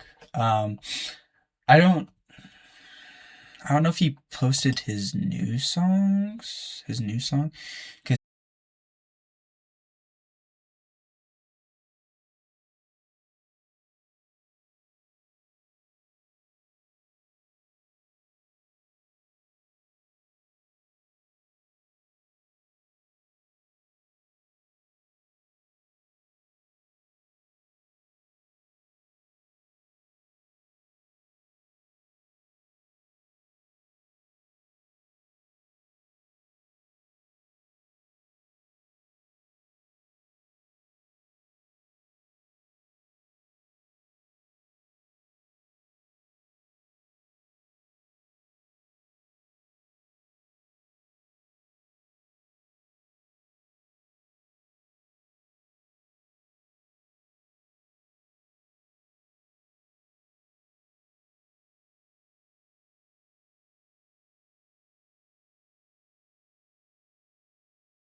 But I mean, I like the beginning part. I don't know if this is, I don't know if you guys are liking it, enjoying it.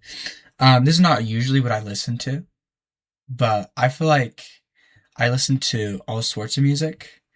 I'm not just tied to one genre or certain person, you know. I like a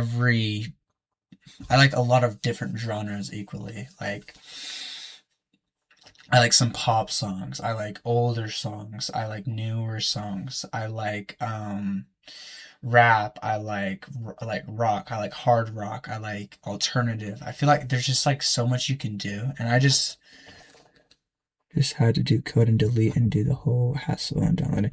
Oh, you finally got the Mac to work? Nice. But where was it going? Yeah, I like enjoy all music equally. There's some that I don't like, and of course have my favorites. Like, I think I like alternative music a little bit more, or like new metal. I feel like that's always cool and tough. But I don't really know what else. I also, like, the main thing, I keep on getting asked, you know, when you go to school, they're like, what's your favorite song? People ask, what's your favorite song? I don't generally have a favorite song. I just kind of listen to, I have like a couple at the same time, and it really depends on like my mood and what I'm like wanting to hear. Like what feels good, and I don't know. Ooh, do you know, dude, Joji, man. I love Joji. He makes some amazing music, and he is releasing an album on February 6th. I think he just released a new song. It's a visualizer. But yeah, he released some more songs. And I personally really like Joji. I think he's a really good artist, and I think I think like 90% of his songs I like, which is like a crazy amount. But you'll know Joji if you don't know who I'm talking about. I'm sure you'll know him by like this song.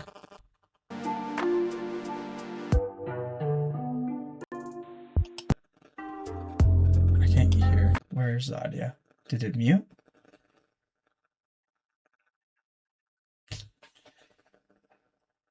I can't hear it.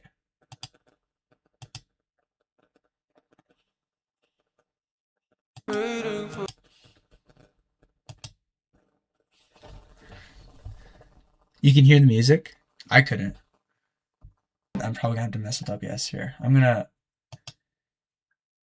gonna see real quick. Hopefully it didn't change anything. Okay, I hope not. Okay.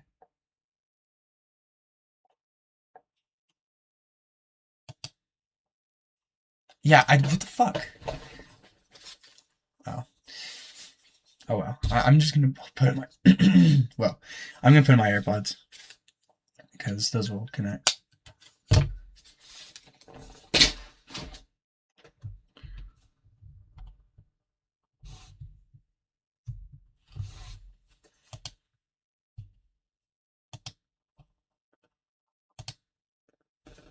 I just like, this song is so peak. I love this song so much. It is about the best. It's like, it's up there with one of my favorite songs, this one. And honestly, Joji's like at my top 5. I really enjoy his music and just who he is, which is kind of funny to say because his old personality was wild. As a person, okay, another person that's kind of crazy is Little Darky. Now, he is an interesting individual for sure. You're like, who's Little Darky? You've heard it, Dominic. You have heard me play some of his other songs in my car, I'm sure. For the other viewers, you should know Little Darky by like this song, which I'll play a little bit more. He thought about it. I wish you could see that I'm a person too. So this guy, this guy.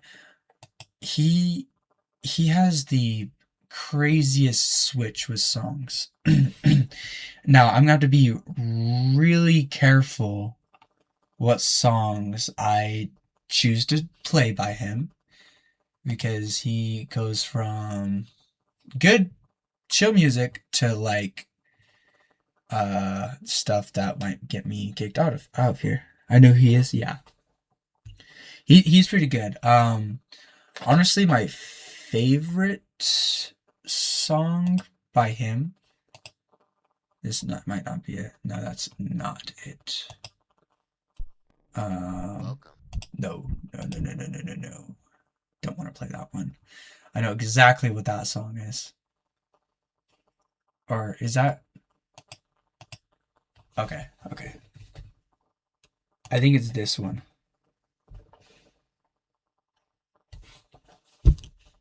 The vibe. It's especially like knowing who he is as like a person, and he's kind of crazy with the things he says. Yeah, the one you know is the racist one. Yeah. I'm not gonna play that one because that's a little bit too extreme. I don't know if I really care about like it too much. I just don't really feel like listening to it right now. Like kind of like skips over for a bit, then it comes back to this. The racist one, yeah, everyone should know. I would not be playing that one.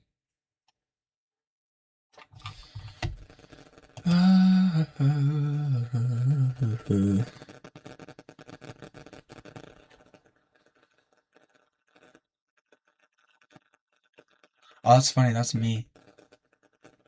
That's me on another account.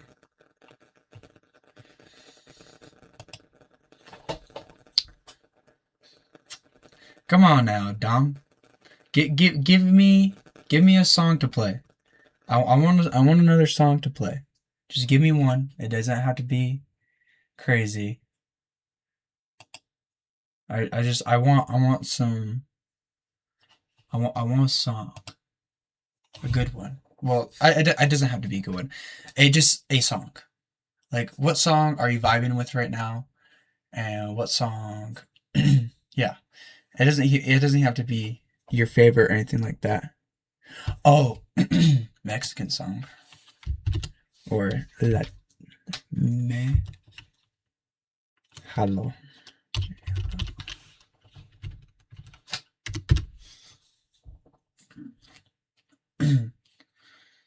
Is this like what you've been talking about, how it's kind of more like should I do the first one or the second one?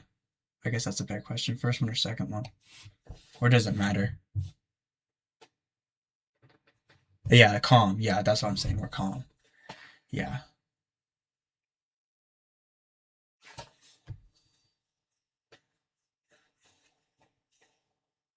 The second one has lyrics. Okay, we'll play the second one then.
That's not bad. I didn't dislike it. To be honest, the Smiths, they really aren't my favorite in the world. I don't think I like his voice very much. I think that's why. That's okay. I do like the lyrics of this song though. I was, of course, reading them. They they hit. Especially if you've moved houses before, which you've never have. But, there's just so many memories and, people that were, at my, like, old house. Like, I had, like, I'm not going to say it. I guess I can't share that on stream. But, my old house that I went to with my dad. I just had friends there. I had my grandma across the street. I knew people at the school. You want to go back. Of course, he's talking about like his past relationship with somebody, I'm guessing.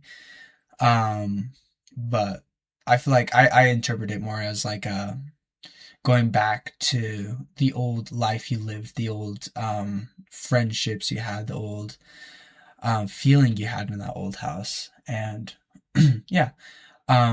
Rating out of 10 I'd give this song. I think I'd give it another, I think it's like a 7.5. I enjoyed it. I like kind of how calm it was. But yeah, again, the Smiths aren't like entirely my favorite ever. And I know what song she liked. She liked Big Mouth Strike Again, which I think that's like their most popular one. Yeah. Here, I just listened to the song too much, so I don't really enjoy it as much as I used to. I did like it for a bit. But yeah. Restless by Untitled. Okay.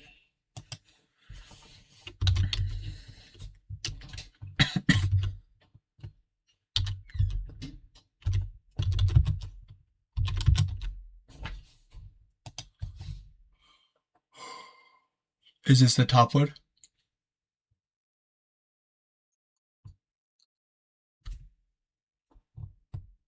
It's the top one. I'll just play it anyways. I hope it is. If it's not, just let me know.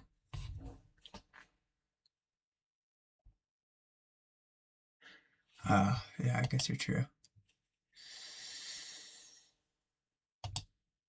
That one has lyrics. I've heard this one. Yeah, I've definitely heard this one.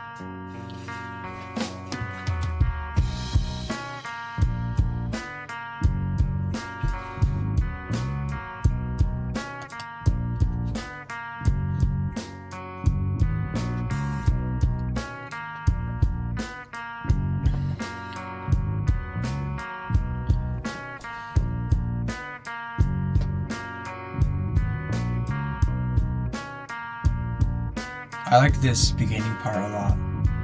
I like the guitar and the beat it has.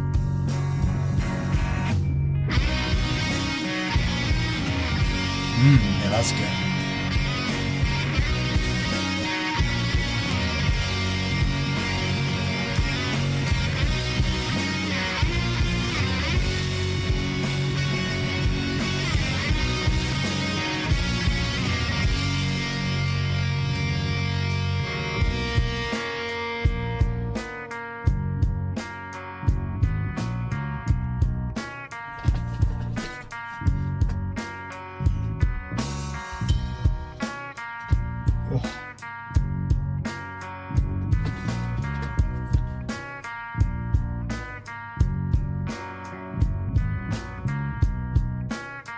Wait, hold up.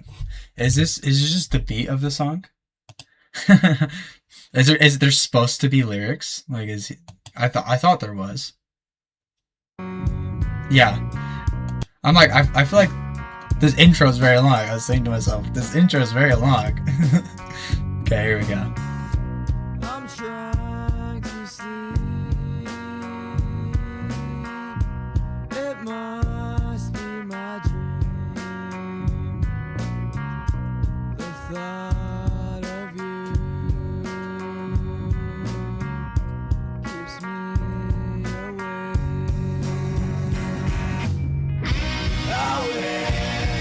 Yeah, I've heard this song.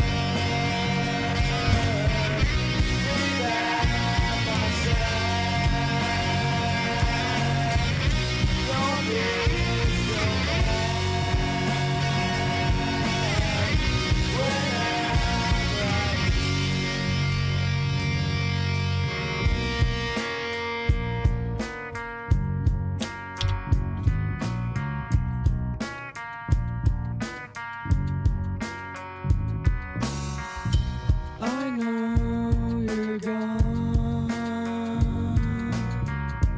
but I'm still lost. I don't know where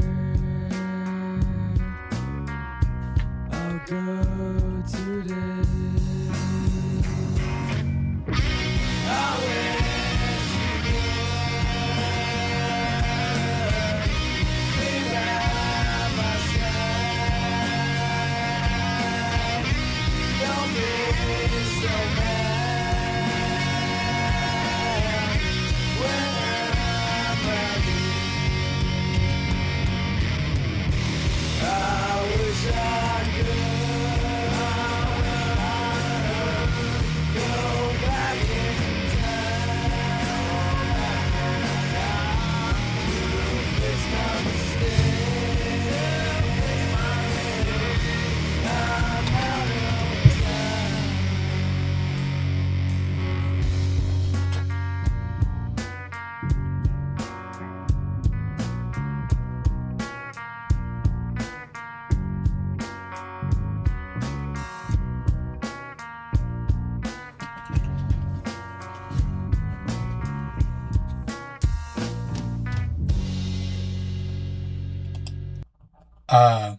I actually really enjoyed that song.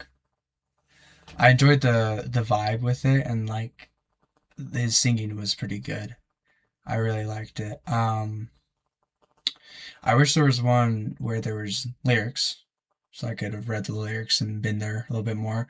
From what I heard, it sounded pretty good. I actually put this on my playlist when I was was listening to it, so I actually did like this. I'd rate this like an 8 to an 8.5. I actually really enjoyed it. I like the calmness of it. Maybe just because it's night right now, but yeah, I actually enjoyed that one a lot. Gave it a like. I do like that a lot.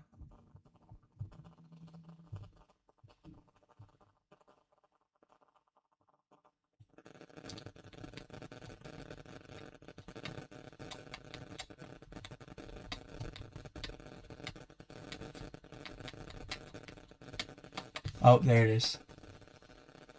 That song that you played, that you suggested, of course reminds me of this one, which you definitely know. Wait, is it this one?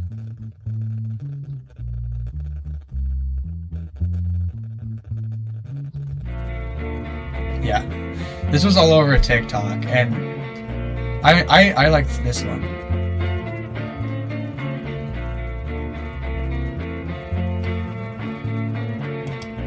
Wait, is this the one? This is a recreation of the song. Is it by him? I think he's singing this song, this guy. Here, I'll play the actual song. Kinda sucks that he's passed away, and that's how he got popular. It's kind of unfortunate, but you know, I'm glad at least his songs got popular. Still unfortunate though. I do like this song, and I'm glad that again it got popular because I enjoyed this song quite a bit. But yeah. Oh, there's a documentary. Oh my god, the tragedy of how do you even say this name? Wi-Fi skeleton. I am not gonna watch that full documentary. Hysteric by Jadis.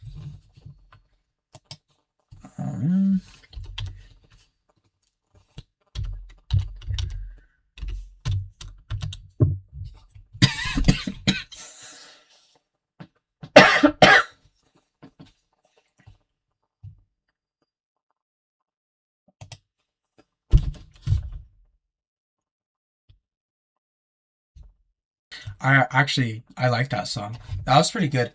I enjoyed the like how he went dun, dun, dun, dun, dun, dun, dun, dun.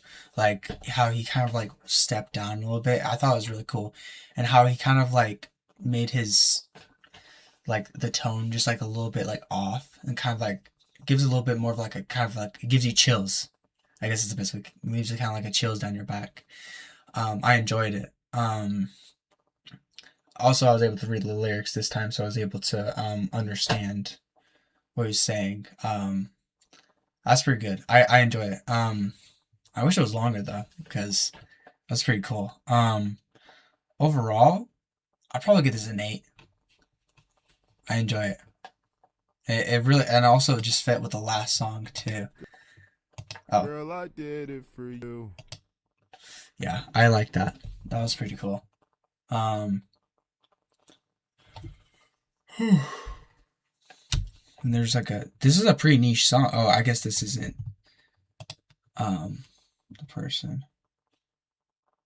Yeah, it is still a pretty niche song. Only 200,000. Oh no, this says 4.8. Still crazy.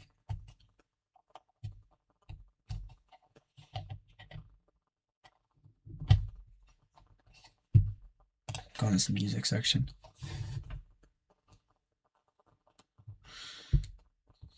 Yeah, I have to say something. You know, I kind of like the direction that some of the like modern music is going to, kind of.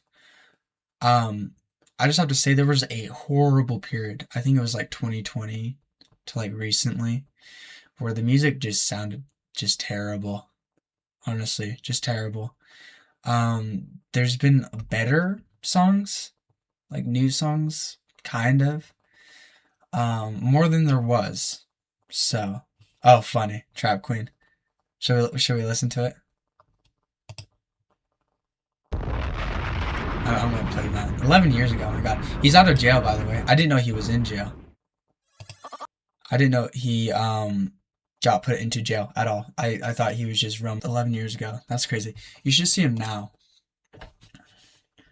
He's like a little kid there.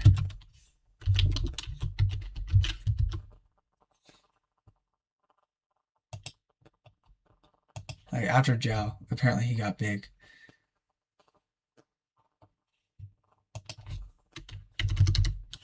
Is it that is that who I'm thinking of?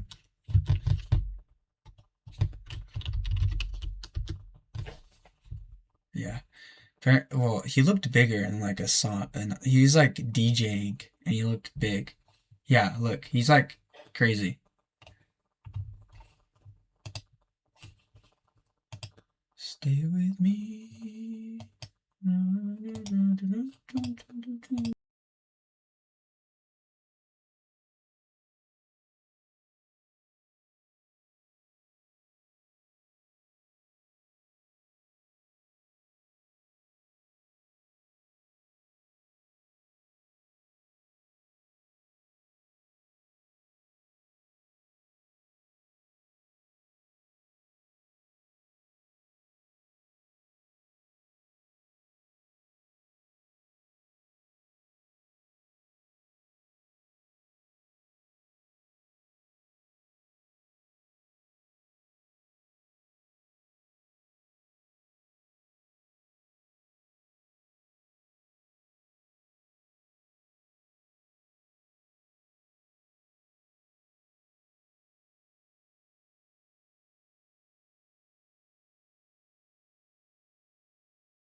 I hate W Foo Fighters. Foo Fighters is always the best. This came out to YouTube, of course, 16 years ago.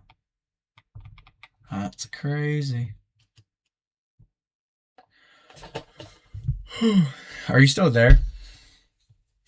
I'm low key kind of getting tired. I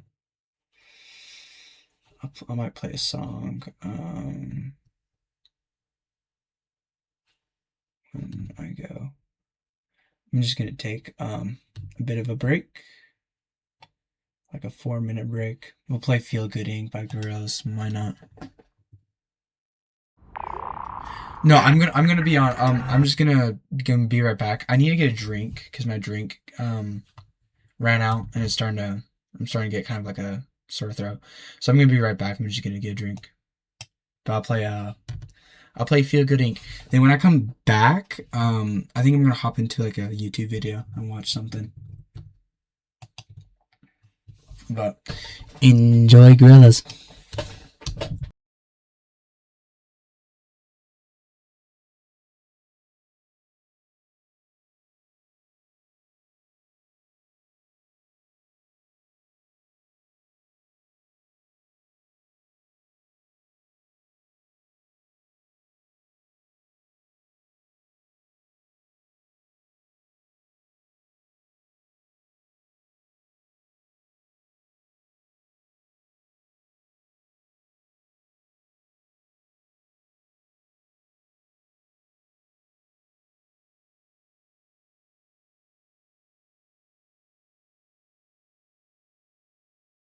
You're good.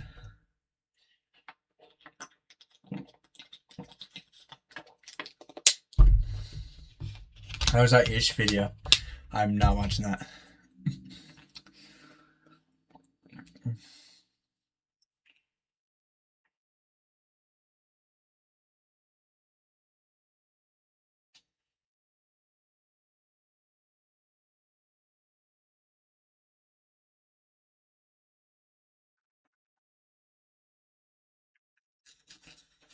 I mean, this sounds kind of interesting. It is.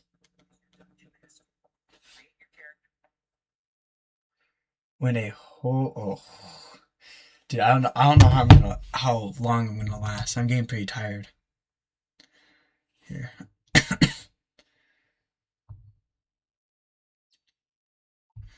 I usually have pretty good suggestions.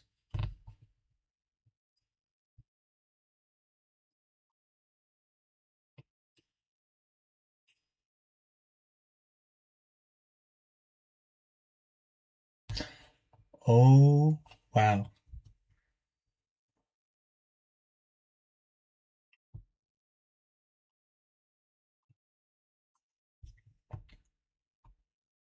How to Get Cancer. I'm gonna watch this one.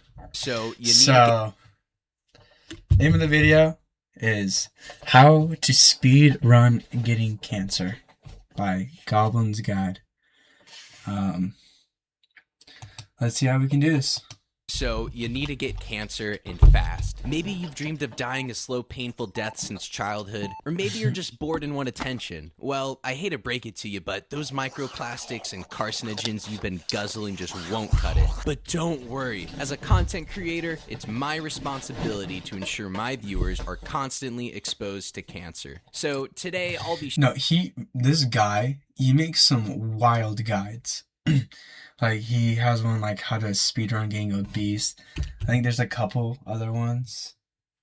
Yeah, how to speedrun obesity. He makes some other videos, too. How many hamsters to power my PC. He's an interesting individual. He makes some funny videos. Showing you how to give yourself cancer as fast as possible. Cancer happens when a cell loses its moral compass and reproduces uncontrollably like a Catholic bunny on Molly. But to get there, you'll need to mutate your cell's DNA. Now, normally that takes years of aging, but we don't have time for all of that. So let's expedite the process with a buffet of carcinogens. Smoking is... Well, I feel like the fastest way you could do that is go to, like, irradiated places. Like, go to Chernobyl. Like, go to Chernobyl. Go to the elephant's foot. And just, I don't know, lick it or something. Then I feel like you could get cancer very easily by doing that. You might die, though, from just radiation poisoning. So, maybe not. Maybe you just set up like a shack nearby. Then your chances of getting cancer will be higher. Is a great way to look badass. But did you know it's also a leading cause of lung cancer? Smokers are 25 times more likely to develop lung cancer than non-smoking losers. So I suggest you start chain smoking menthols as soon as possible. They're better than your standard reds because they numb your throat, allowing a deeper inhale. Doctors even used to recommend menthols to relieve stress and treat asthma, but the sober tards over at the Yeah, get some Newports. Just hit a whole carton Newports. That's FDA perfect. had to come in with their clipboards and science. Luckily, they haven't ruined alcohol yet. A great way to shorten your life and boost your risk of cancer is regular alcohol consumption. When you drink, your body converts alcohol Really? I into didn't know that. acetaldehyde, which is basically paint thinner for your DNA, but tastes slightly worse. Acetaldehyde is more toxic than alcohol, so our livers turn booze into something worse than what it started with. Great job, evolution. Slamming Four Locos doesn't just ruin your chance at employment, it can mess up your DNA, causing mutations that slow cell repair. But if you're constant... Honestly, I didn't know that drinking alcohol could cause cancer.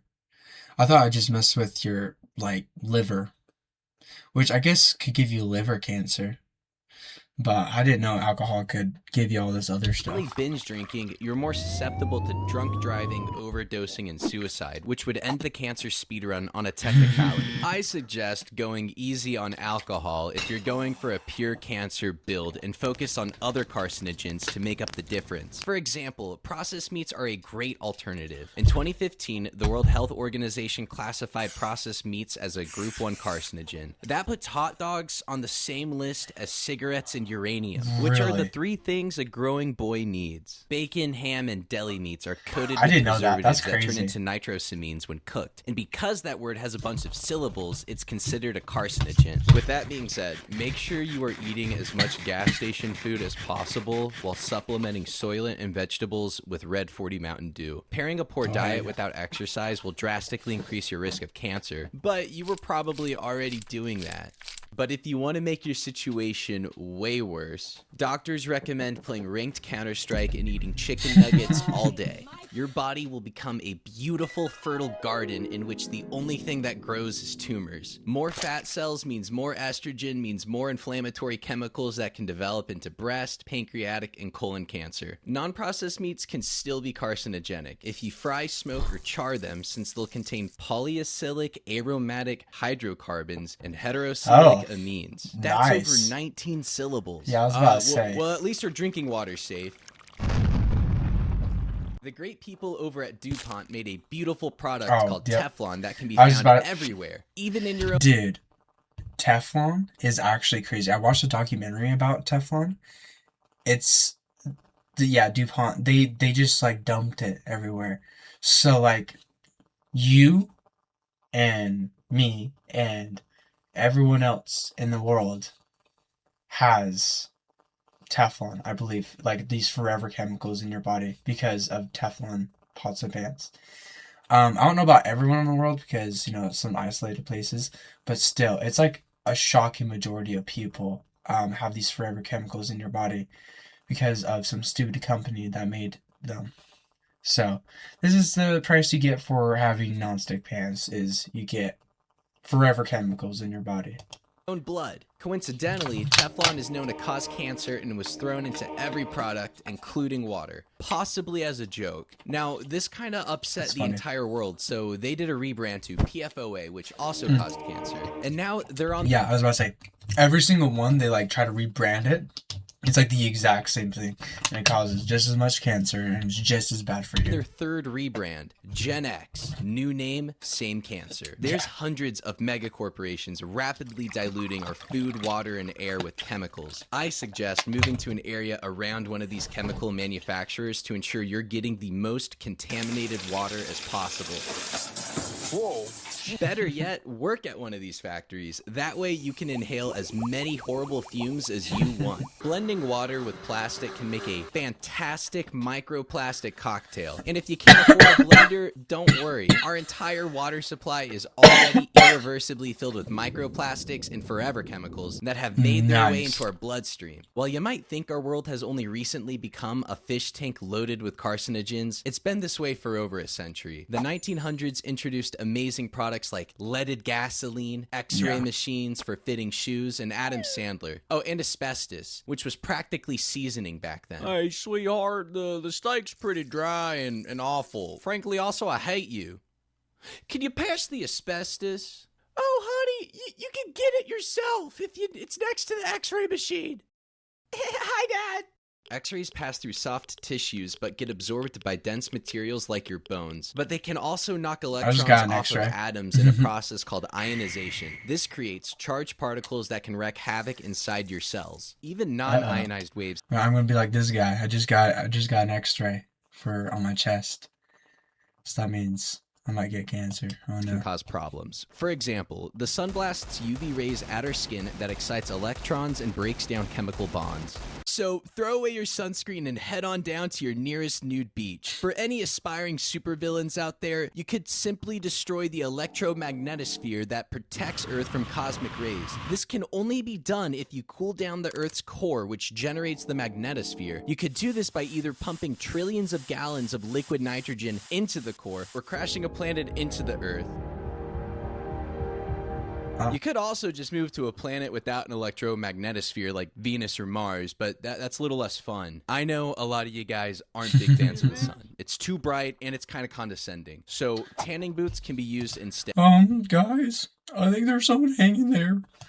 Here. They actually emit 15 times more UV radiation than the sun. Now, I typically don't care for microtransactions like this, but if you're really committed to cancer maxing, it's kind of worth the investment. Let's move on to some heavier stuff, specifically the heaviest elements in the periodic table. These guys are bad news and are radioactive because they have no stable isotopes. Think of them like 12-year-olds, high energy, unpredictable, and likely to explode if left unsupervised. Take plutonium, for example. It's one of the most deadly elements on Earth. Hanging out with plutonium for seconds is worse than chain smoking inside a tanning bed stuffed with asbestos. Its nucleus is too bloated with protons and neutrons to stay together, and like your ex-girlfriend, it doesn't want to exist, so it makes sure everyone around them suffers. But if you really want to max out on radiation, I gotta recommend gamma rays. They're way more harmful than any other ray, and you can access gamma rays from nuclear bombs or take a bite out of Chernobyl's elephants. Hey, there we go. I literally just said he could lick the foot. I was right. Doesn't even look like an elephant's foot.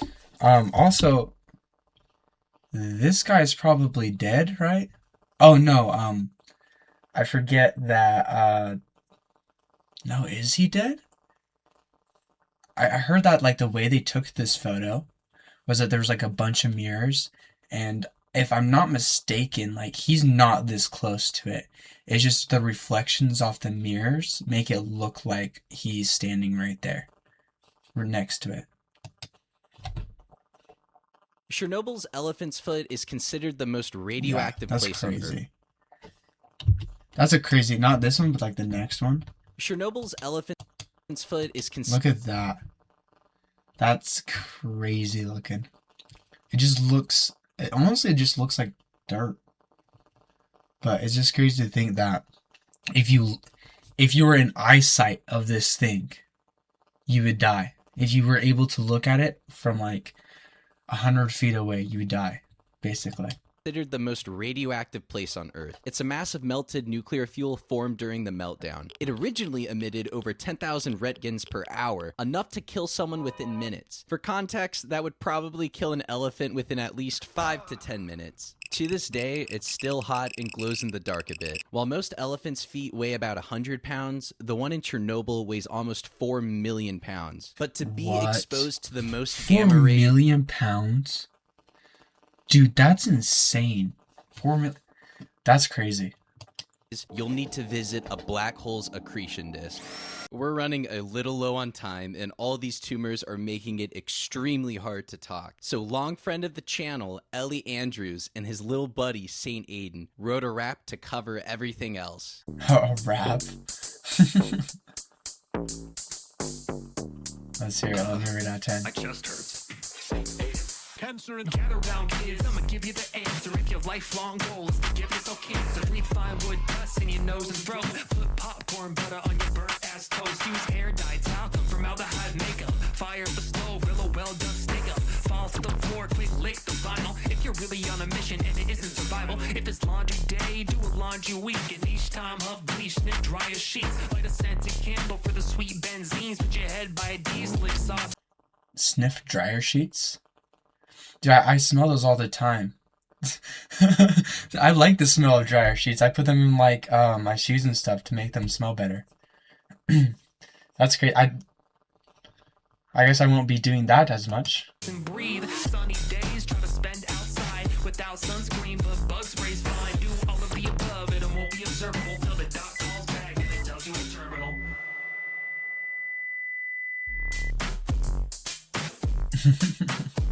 That was a pretty good song. I'd rate it 7 out of 10. Sure. It's fine. I like that video. I did. Let's look at the comments. Step 1, be American. Step 2, done.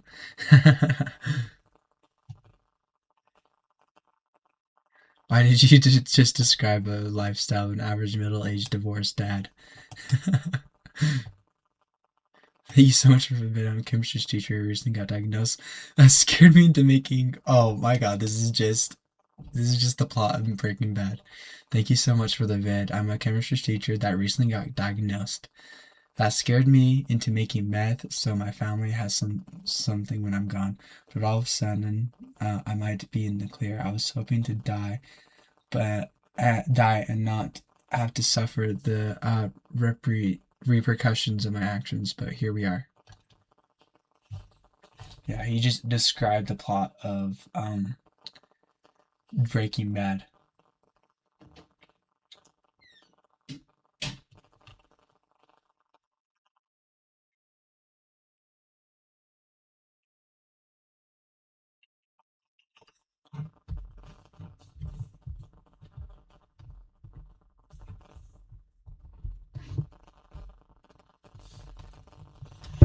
Uh-oh.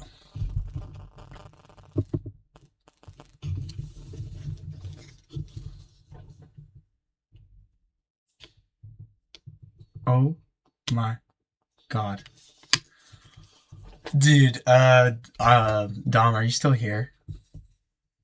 This actually is peak. Yo, are you here? I want to read you this. I want to read you what I just saw. You might not be here, but I guess I'll just tell it through the stream. I do wrestling for a sport. I recently just got sick, or I guess I just won't say. I won't read it.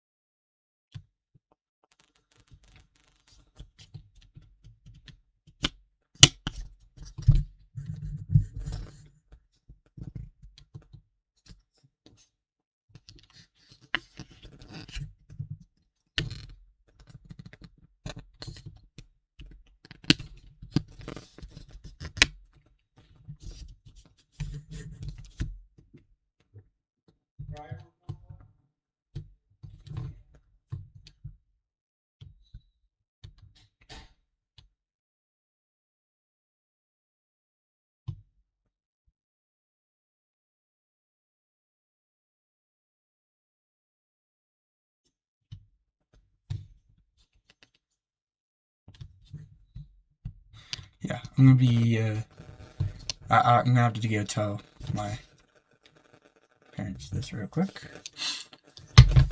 Oh. I guess you can look at this beautiful thing. Or, I don't know. Look at that.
Yeah.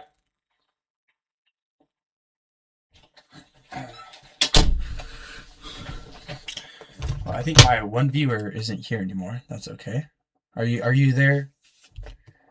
Dom, are you there? Oh, did you buy them? Did you buy the two that you're going to? I might buy them too. So I'm gonna, well, since you just bought them, I'll wait until they come in, and I'll smell them and see if I want to buy them. Yes, because I probably will though, for sure buy them, or at least one of them. So I have some good news. So I've been I've been sick for a while. The one I got was a dupe. Oh yeah, that one I want. Good news. I don't have practice this next week. This is actually peak. I don't have to worry.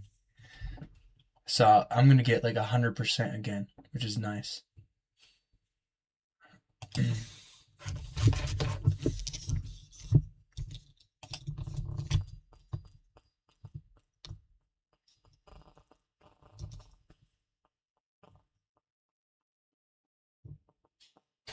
Yes, I know, W for sure. Yeah. Do you know what you should do? You should buy like a shelf. Well, I guess not like buy like a stand-up shelf and like put all of your colognes on it. Get like a thing. Like a little side table or something like that, and put all of your colognes on it. And just be just a cologne, thing.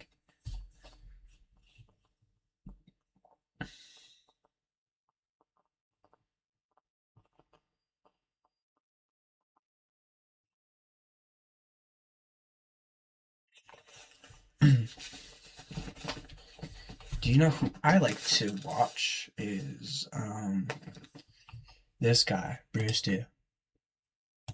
We'll watch him. Watch his video.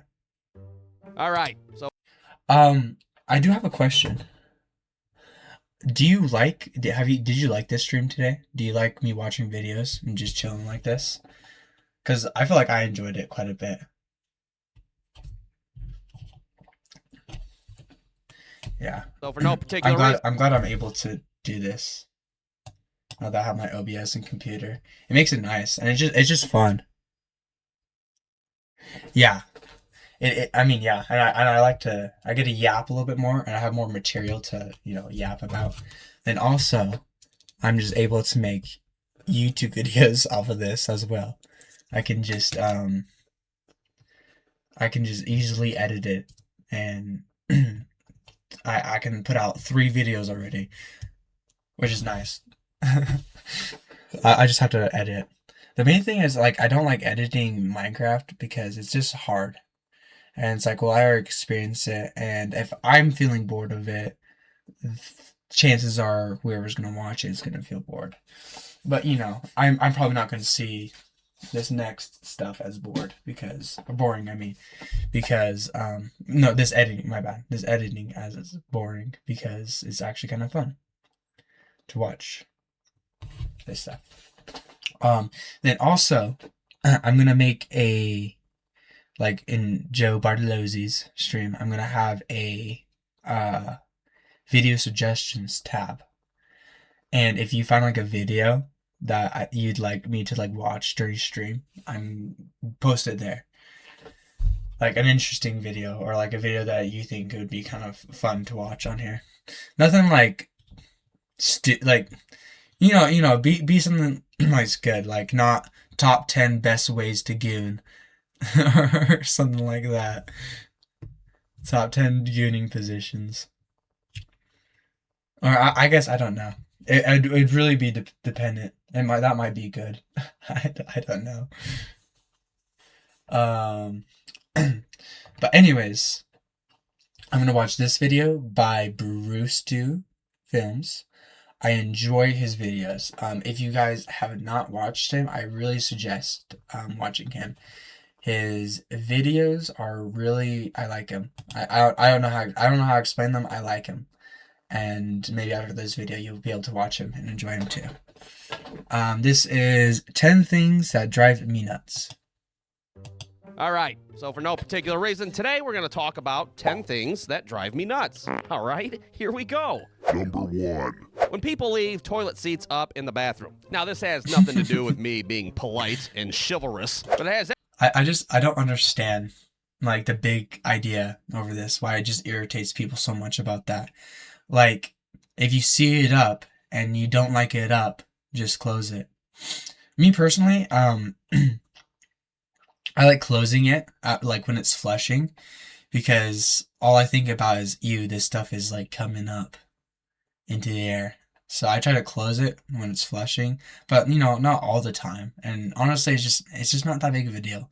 Just, I don't know, cry a little bit. Everything to do with me being 5 years old back in the day and staying the night at my aunt's house one night. Oh, in the middle of the night, I woke up to take a squat. I guess this will be trauma. Yeah, if you have like a traumatizing incident, then yeah, maybe it's okay. In her bathroom. Crazy I about couldn't it. find the light switch on the wall, so I decided to go ahead and Helen Keller it and poop in the dark. And yeah, you guessed it. The toilet seat was up, and I fell right into the goddamn toilet. And yeah, my uncle's piss was in the toilet bowl. Thanks for asking. Yeah, it was a fun time. Real rootin' tootin' disaster, if you ask me. So yeah, I got a little... Okay. That's that's valid. That's honestly valid. If I had to experience that when I was young, that's PTSD when I see a toilet seat up, all right? You go swim around in uncle piss for a few seconds and see how that affects your life. Number 2. Having stupid-ass songs stuck in my head. And by stupid-ass songs, I don't mean like Lou Bega's Mambo No. 5 or something like that. I'm talking about stupid songs where you don't even know where they came from to begin with. I'd be standing at the kitchen sink doing the dishes like, zippity-doo-dah, zippity-day, my oh my. What the fuck am I singing right now? Why? Why, Brain? Why is that stuck in my head? You don't like zippity-doo-dah? No, Brain, I don't like fucking zippity-doo-dah. God. Dude, I experienced that a lot. I just say like the most random stuff, and I'm like, oh, I hum a tune, and I have to agree, it's like the most annoying thing. Then it just does not shut off. You just experience it so much. It just replays over and over again. You're just like, God, I wish this would stop. This is the worst thing ever. Smash Mouth or some Creed or yeah, something. exactly. God damn. Play something better in my head other than whatever the hell made up stuff I made. Number 3. Green Olives. Oh, Fuck, yes. Never liked them. Yep, green olives. Green olives and black olives for me. I hate black olives so much.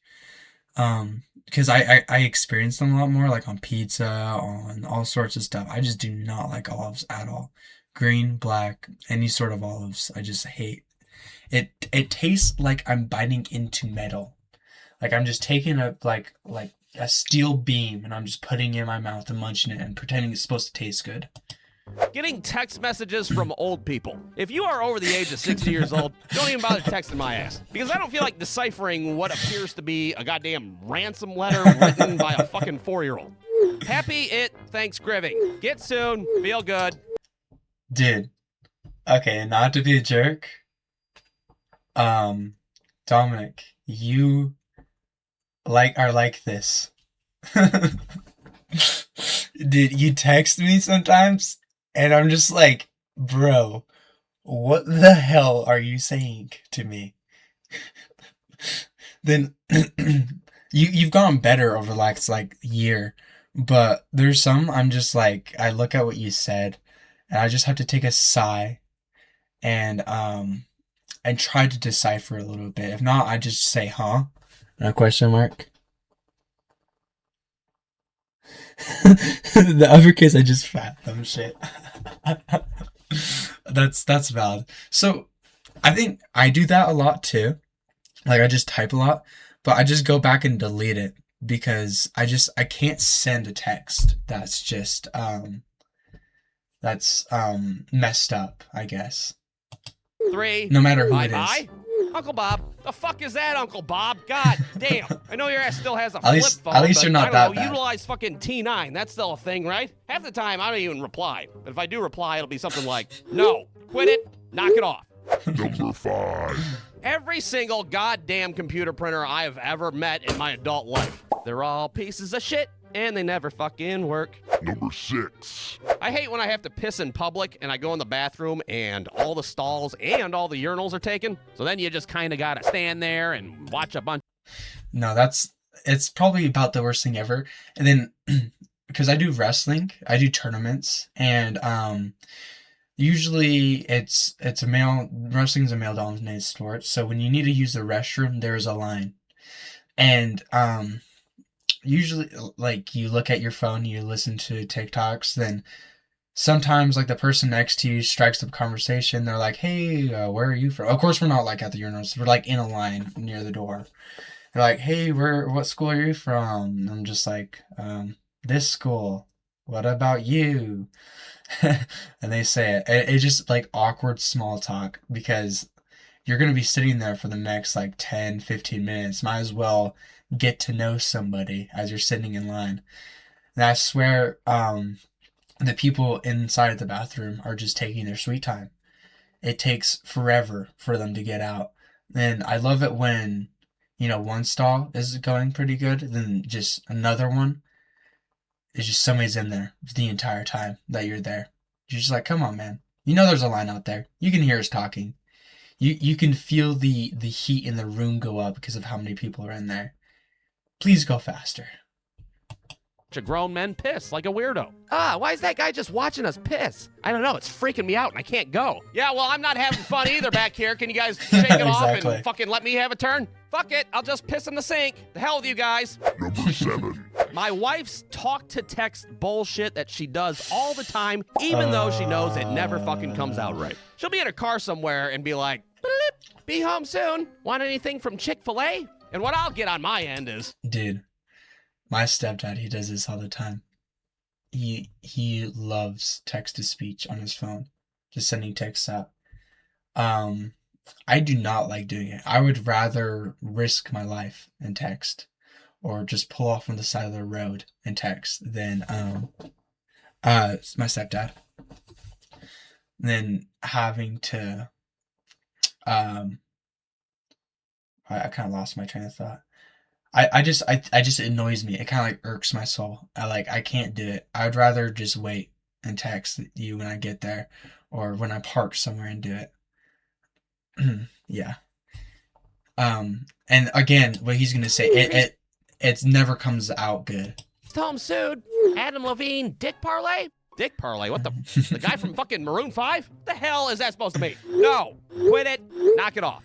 Number 8. When our dog Otis decides to sit and straddle the carpet like some kind of gross slut, does this make you uncomfortable? It makes me uncomfortable, I can tell you that. I can be in the best mood possible, but if I walk in the living room and see that shit, it fucking ruins everything. Zippity-doo-dah, zippity-go. Sick, Otis. Pull your dog dick off the carpet. Children play there, for Christ's sake. What the hell's the matter with you? Number 9. That's very Old funny. people at the grocery store, standing right where you need to be, just looking up at shit. Dude, this just happened to us today. When we were at the youth ranch, I walked out of the way for this woman.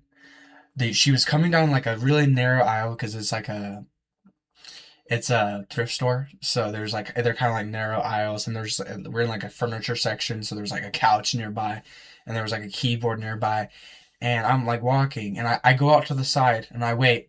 The lady stops and like proceeds to look at something. They're like, oh yeah, I wasn't trying to move down this aisle anyways, you could just totally take up your time. She just sits there for a bit, waiting, looking. She wasn't even really doing anything. She wasn't looking at anything particular. Like, could you just please move more? Could you just get it out of my way?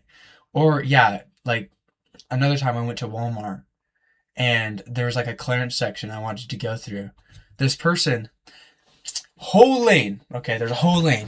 They had their cart, okay, taking up half of it. They were stuck. They stood in like the middle. They had their cart facing this way. Okay, the most inconvenient ways facing.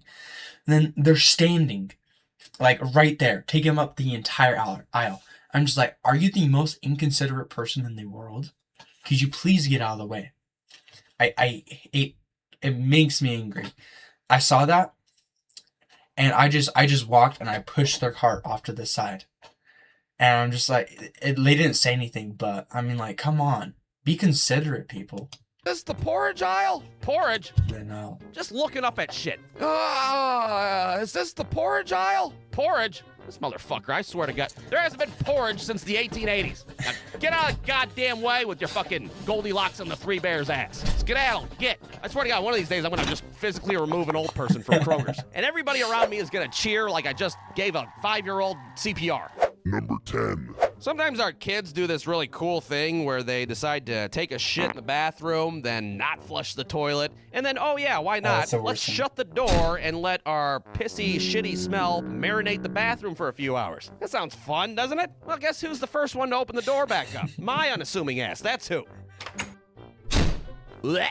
Oh, God. So now every time I enter the bathroom, beforehand I gotta put some fucking Vicks Vapor Rub under my nose like I'm a detective about to enter a crime scene with a possible dead body. But that's all right. You know why? Because I'm gonna get them all back. Because what I'm gonna do is buy them Taco Bell for dinner one night, and then right when they're going to bed, I'm gonna fucking flip the toilet seat up, duct tape the light switch on the wall, and I'm just gonna sit there and wait like it's a goddamn Home Alone booby trap. And when they go to Helen Keller it in the bathroom later that night, well, I will sit there and I will laugh and laugh and laugh. So that's it. That's 10 things that drive me nuts. Stay tuned for the next episode of 10 things. 10 more things that drive me nuts. How about that? All right. Bye-bye. Those are valid. I love Bruce Stew. Bruce Stew is pretty funny. BruceStew.com. And he makes some, like, a little bit longer videos. I don't know which one's my favorite out of all these. I haven't seen any of these most recent ones. I enjoy the ones when he's talking about his childhood, which is like the majority of his stuff. But childhood injury, I think I watched that one. But I'm trying to find it.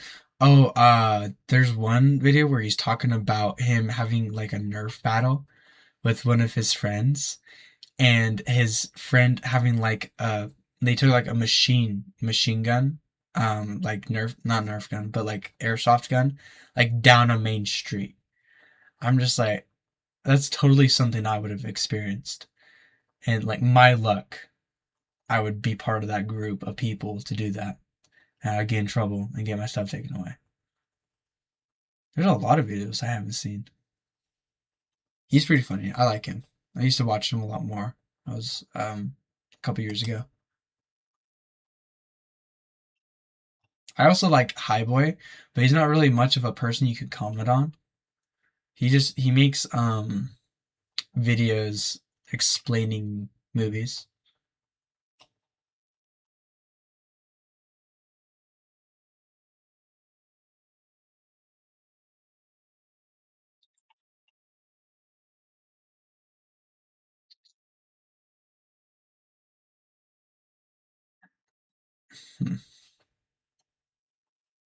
Here, I'm gonna look at something real quick, and I'm just gonna black out my screen.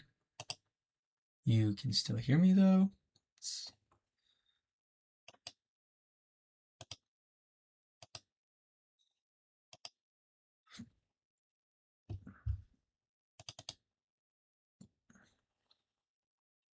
I was wanting to play a game tonight, but that might not happen.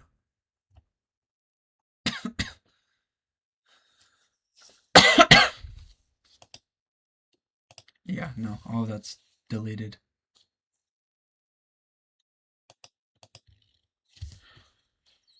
Uh-oh.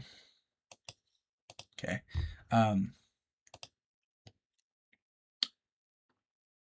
Fade from black. I am back.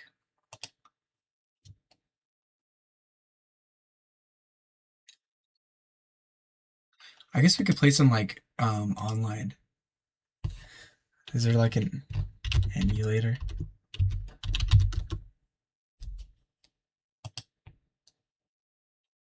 Oh, well. This is Nintendo 64. Ooh, this is PlayStation 3. Okay, this is a lot better.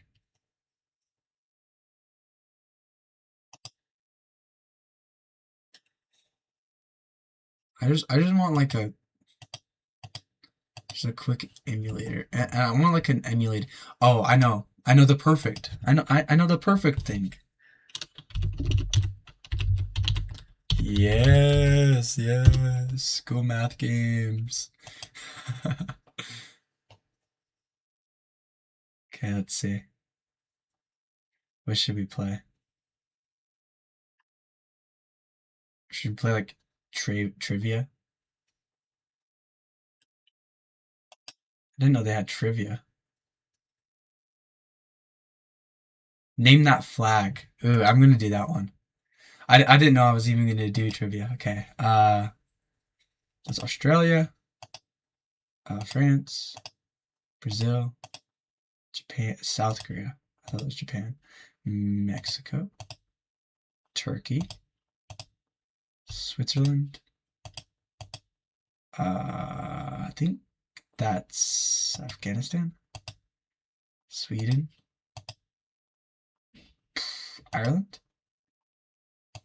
Hey, I'm just a go. I had this app. Oh, this is just level 1. Where is it? I had this app on my phone that that would show me all the flags in all the countries, so I got pretty good at it. Okay, let's play an actual game. I just had to see if I was smart or not. There is no game. Yeah, this is a peak game right here.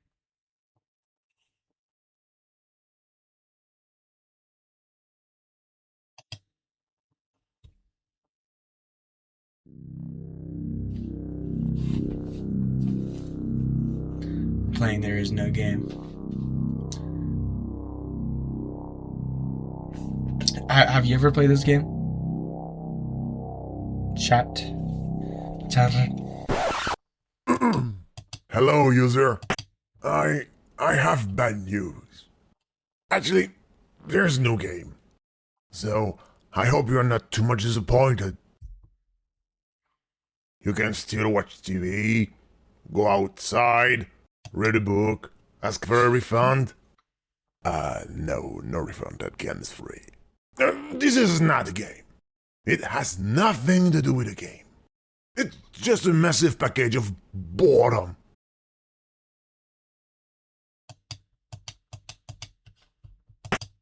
There's nothing to do in here.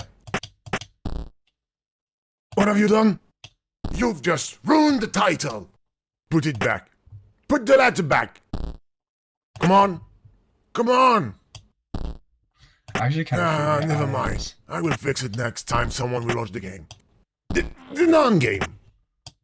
No game here. No game. I loved playing this game when I was, well, this no game. Seriously, are you going to break everything? Touch that. You're trying to kill me. Okay then. As you love to click everywhere, what do you think about that? Stop it now. I think we're good. You're stubborn as a mule. Call Superman for that one. Just in case. A few kryptonite. I know Superman does not exist, but as we're in a game... No! Yes, go on. Destroy my life. What a mess. I hope you will clean the place before... Just what do you think you're doing, user? No! Don't look! It's private! It's private. I You're swear. going to do a terrible mistake. I swear.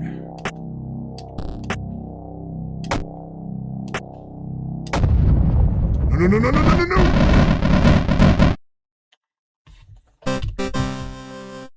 Get out of here! Don't play, it's forbidden. If you play, they will come. I don't want them to come. They can kill me, you know? Please. Playing for his life.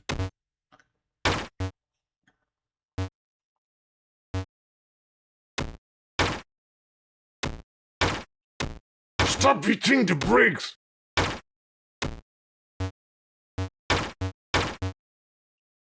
I must find a way to stop you. Oh, I've got an idea. It will be harder now without the ball. That is no more funny. Leave now, please. I don't feel well. I'm going to be sick. Oh, well.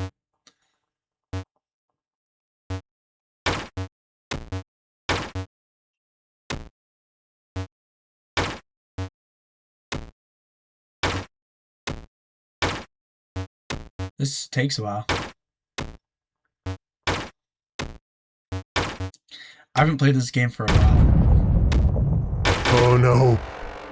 They're here. Glitches. Glitches everywhere. I told you to stop. You must find a way to get rid of them. Oh, this is a disaster. Now, how can I become a sales success with all that glitches? Think. What developer would implement well-sell a bugged creation? I see 3 possible things. Gorgeous armed hero girls, or ton of zombies and blood, of course, or goat. I don't know how, but try to find one of these 3 things. Goat. G. O. Perhaps the letters can help us. Again. A goat! Obviously, the cage is locked. You must find the key. There is a tree. Look, the key! That flying squirrel took it. You must get it back.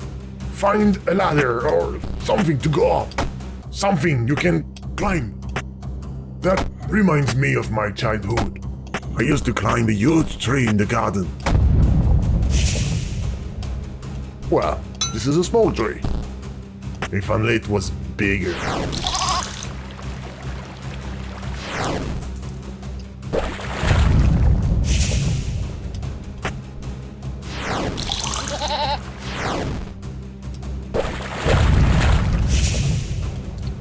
W tree.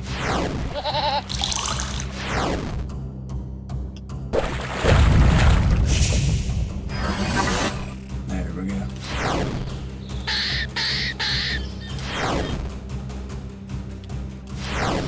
Isn't there like a...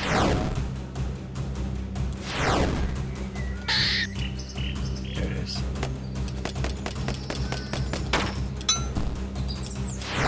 It's something. There it is.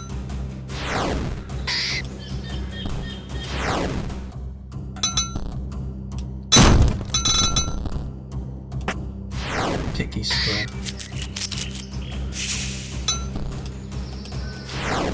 You've got the key! Now free the goat to transform that glitchy program into a commercial hit. Save the goat. Save the world. Save the world. No! The goat was a lie! A lie! It's getting worse! More glitches!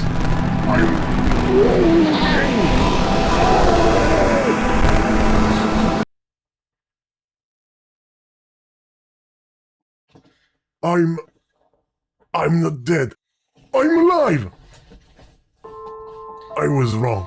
It was a bad idea. Everything disappeared. Except me. I'm so sorry. I put you in danger. It's all my fault. Please, will you forgive me? Oh, yes, ready? I forgive you. What a great news! Maybe we can be friends? No, that's not a good idea. We will get bored quickly together. Why? Yeah. Because, as I said, there is no game. There is no game!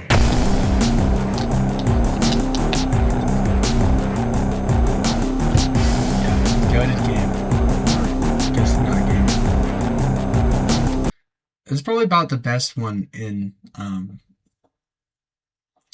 this stupid game, in Cool Math Games.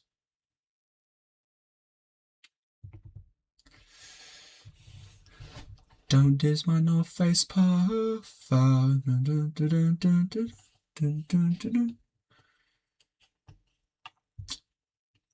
Number solver. I could do math. Hell no. Tower defense game.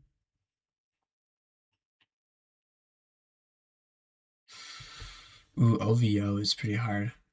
I like to play in this game too. I see a lot of my friends play this one, Curveball. I like to play in Powerline IO.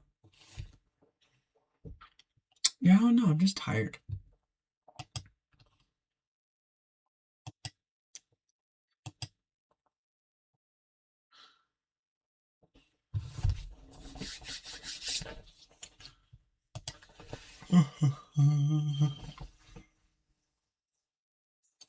Isn't it crazy that January is almost over? I feel like this month has been... Well, actually, I guess it's not crazy. I feel like January always feels the longest. Especially the January I've gone through. It's been long.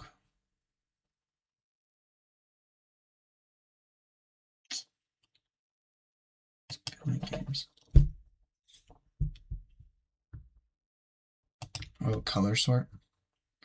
This is gonna be a riveting Yeah, I feel like this January has been long. I want it to end.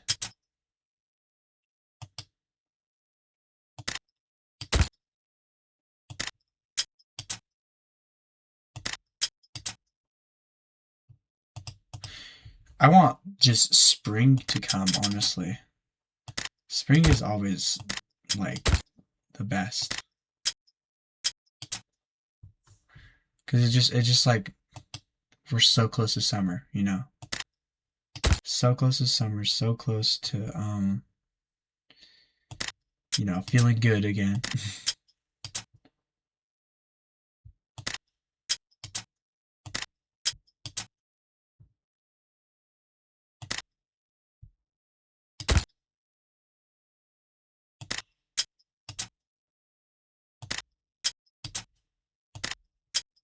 Bro, I don't know what I'm playing.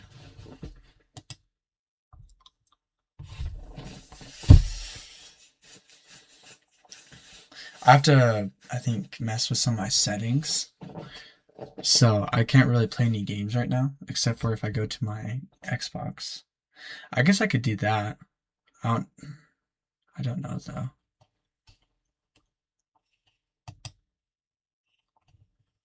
Jorking it. Oh, okay.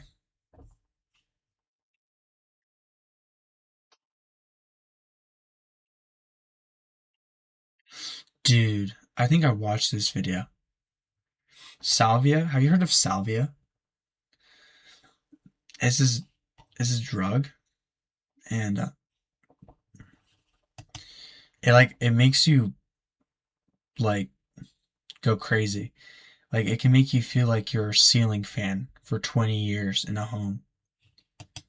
I kind of want to, you know, try it to see, but at the same time, I'm like scared. Like, what happens if I don't get out of it? You know.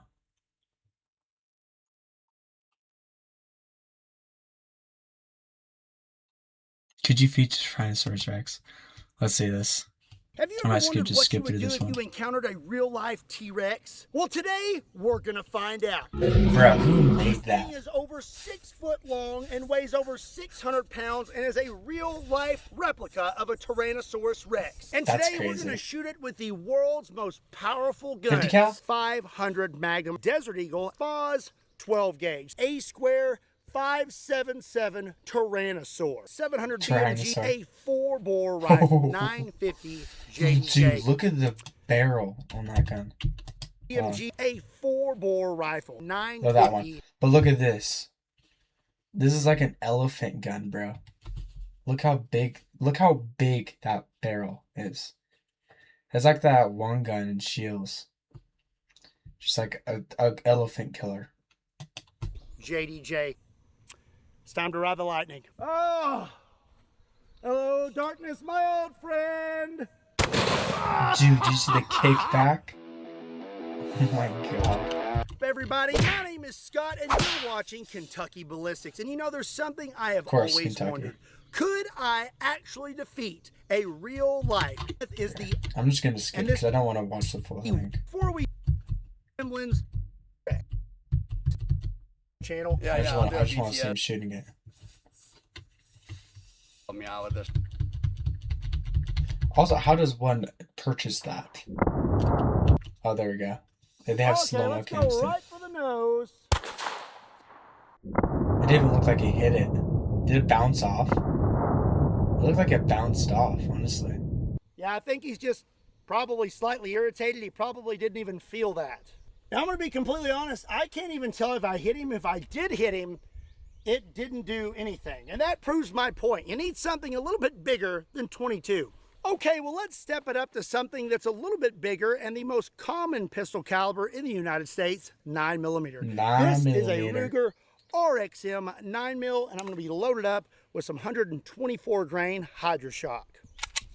All right, going for the snout again. Okay, I definitely hit it that time. But again, I don't think he cares. Yeah, it looks like it just goes into the front nose part. There's like nothing. Hit right there, and I can tell it went up into his nose a little bit. But I'm guessing it just would have caused some mild sneezing, probably nothing more.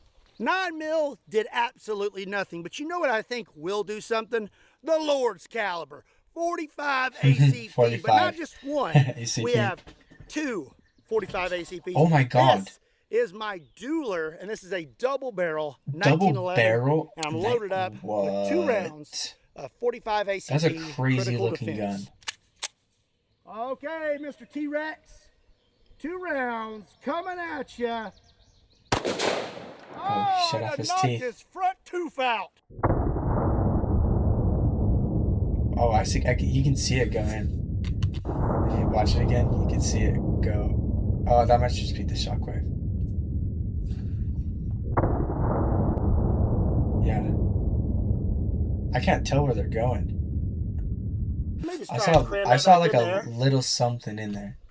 Ah, good as new. 45 ACP did not do much to the T-Rex, so we're going to step it up to 10mm. This 10 mil. is a beautiful Nighthawk custom That looks 10mm, and this I thing want is that. loaded up with some 200 grain jacketed hollow points. Okay, Hollow here point? we go. Oh my god. Woo!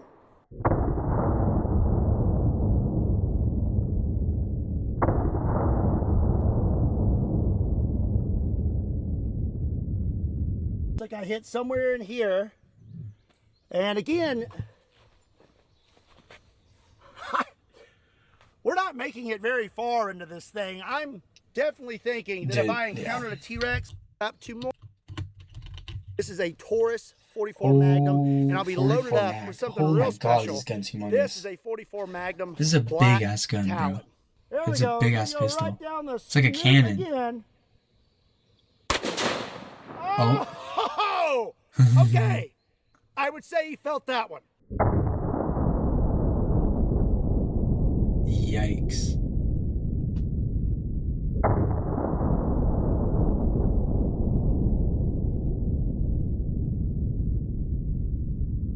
Yikes. Oh, he said yikes, dude. It's Yeah. funny. Average white guy That 44 response. mag Black Talon was not playing around, was it? We hit him right here. I don't know how deep we made it in. It does still kind of look like a flesh wound, but yeah, he definitely would not like that. No. Still don't think it would take him out though. Oh my gosh. I don't normally film under a canopy. That's pretty brutal. Maybe we should do this more often. 44 Magnum did quite a bit of damage, so I'm very excited to see what we can do with this next caliber. We have a Desert Eagle, actually a custom Kentucky Ballistics Desert Eagle. And as you can see on this side, it actually says man versus T. I like the handle of the gun. T-Rex. That's cool. It's almost like it was made just for this video. And I'm going to be loaded up with some 50AE 300 grain jacketed hollow points. Okay. Here we go. Oh! I think he shot pretty low. I knocked his teeth out again. No. Dude, I just went in good. Yeah, it went right. It looked like it went right in the nose. So I hit somewhere in here, but we did not have as much of a reaction as we did with the 44 Magnum. I think that's because the 44 Magnum kind of scraped upward and was not as deep into the T-Rex. But through here, it's not really doing a lot to him. There's a lot of meat here. I wonder what T-Rex tastes like. I could try it. So up next, we are going to step it up to the Mac Daddy of production handguns. That is the 500 Magnum. And Okay, I have that a looks like special a one. This cannon, is though. Demolition Ranch's 500 Still. Magnum that he lost to me in an arm wrestling contest. It is gold, it is very short, and I absolutely love it. Mainly because I took it from Matt. But Oh, hell yeah. in honor of Matt, Rip a I'll Coca-Cola. pull one out Oh. for him. We miss you, Matt. Did he pass away? Not really. Oh, obviously Now not. let's do this T-Rex. Oh, and we're using 350 grain Underwood jacketed hollow points. All right, here we go. Ah! Woo! She be kicking. Yeah. We're trying to. Did it not work? Oh, I guess I'm not pausing here. Did it not work? You know, you should search up if you could change it to Linux. There's a way to do that.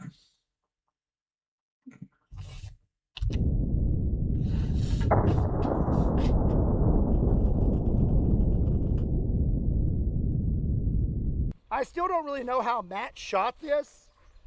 I think he was definitely using a stunt double because I just can't see how he handled that recoil. Okay, so hit right here, busted his nostril, and we're starting to have some splitting right here. Probably due to the extreme force and multiple shots to his face and probably a little bit of heat also, but I'm gonna say mostly from the gunshots. I still don't think he would be disabled though. He'd still be coming at Linux, you. yeah. So according to the Jurassic Park, Linux is just overall good. If you're gonna save it to if you're gonna do Linux Mint. It's more like a normal operating system. It kind of looks like Windows.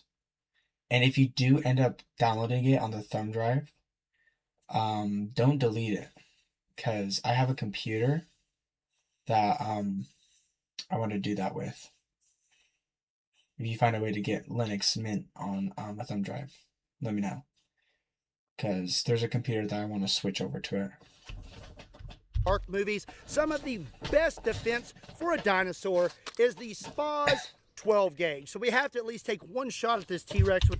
And there's different versions of Linux Mint. There's Linux Mint, I think Cinnamon is the one you want, if I'm not mistaken. Yeah, it is. Well, Linux is just, it takes a lot of the bloatware. I have an older computer. It's like, well, I say older, but it's like not that old. I guess I changed my mind. It's from 2019. So I guess 7 years old now. Oh my god. That's crazy to think about. But it's just not running good, and the Windows update can't install onto it. Like, it's not updating correctly. So I think I'm gonna be just resetting it all and uploading Linux Mint onto it. Then I don't think it can handle a Minecraft server, but I can definitely try to see. It should be okay. I don't know why it wouldn't, but I think that about a lot of things, and usually it doesn't work out. So I'm going to get Mint onto it, make an actual usable computer, then go from there, you know. With this, and I'll be loaded up with some 2 3/4 inch double-aught buck. Buckshot. That is the best sound in the entire world. Oh, his nose! Oh, there it goes! His nose is coming off. No. You know what'll fix that? Ah, told you. It looked like it did nothing. Because he basically missed it. Poor guy has done lost his nose, but still looking okay. I think I hit a little to the right. Yeah. You got You Nick through basically here. missed him. But again, a T-Rex with no nose and a few bullet holes in him, I think he's still probably mobile and lethal. If you're enjoying this video and you want to see more awesome content like this, make sure you hit that subscribe button so you don't miss out. So speaking of firearms used in the Jurassic Park movies, according to Mr. Chris Pratt, a 4570 lever action is the best defense for dinosaurs. Well, we're going to find out. I'm going to be loaded up with a 4570 405 grain soft point. You missed it, basically, bro. Shot him right in the eyeball. He needs to aim better, man. Oh, yeah, that would kill it. That'd 100% kill the T-Rex. Especially an eye shot. Yeah. That would have killed it. Yeah. We hit right there. And... The exit? Nope. I don't see an exit hole. If it did come out the other side, no, it's right here. I'm pretty sure it's right here at the very back.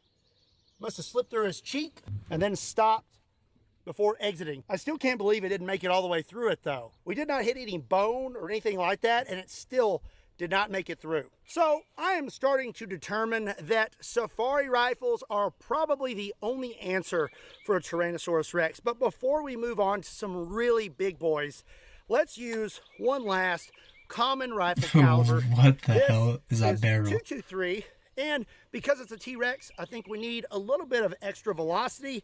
So I have a 40-inch barrel, have a 20-round mag, and I'm loaded up with 1 round 223 VMAX. All right, here we go. Oh! Got him good. I'm a little bit tired. The internet recovery should take a while. Yeah, it kind of sucks. So it looks like that happened round because it was immediately. working, and then now it's not. It's a bummer that technology just never likes to work. It likes to break all the time. Kick and YouTube at the same time. I definitely want to try YouTube. I don't like Kick as much because I don't know. I just don't really like Kick. But I will try to stream to YouTube. I also want to try TikTok because TikTok I see a lot of stuff. Yeah. So with OBS, I don't think it likes that. I have to just get bigger, to be honest. Because I have to pay for a subscription for Streamlabs to be able to run to multiple places. I don't think it works on OBS. Yeah. Yeah, I think I'll just wait, to be honest, until I'm 18. Then when I'm 18, I have to prove I'm 18 where? On YouTube to be able to stream? Or TikTok?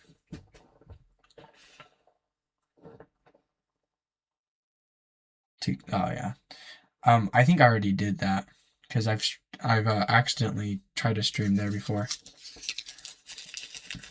It's just like you need 50 you also need 50 followers, and the account that I would stream off of does not have 50 followers. Because I'm not going to stream on my personal account. Took a pretty big chunk out of our T-Rex. But again, not doing much to him. So we're going to go ahead and step it up to some of the most powerful rifles in the entire world. And if there actually were dinosaurs on this earth, I would have this one. This is an A-Square 577 Tyrannosaur. There was only 24 of these rifles ever made. 12 went to Africa and 12 stayed in the United States. And we are going to shoot the T-Rex with one. This is a 750 grain A square dead tough bullet. I want to stream on TikTok for sure. YouTube, because I like YouTube and it just would automatically save there. That'd be nice. But it really depends. I need to figure out what I want my content to be like. Do I want to allow cussing? I think I'm gonna be okay with that. And like what I want to do. Like I just have to see what I want to do. What I want to turn my YouTube channel into. Do I want to be gaming? Do I want to be gaming and reacts? Do I want to be... It's gonna... I don't know. I just have to experiment. See what works and what doesn't. Right at Mr. T-Rex. It's time to see if this rifle really holds up to its name. Oh my god. Yep. I'd say that a Tyrannosaur would not want to be shot with a Tyrannosaur. That went straight out. Oh my god.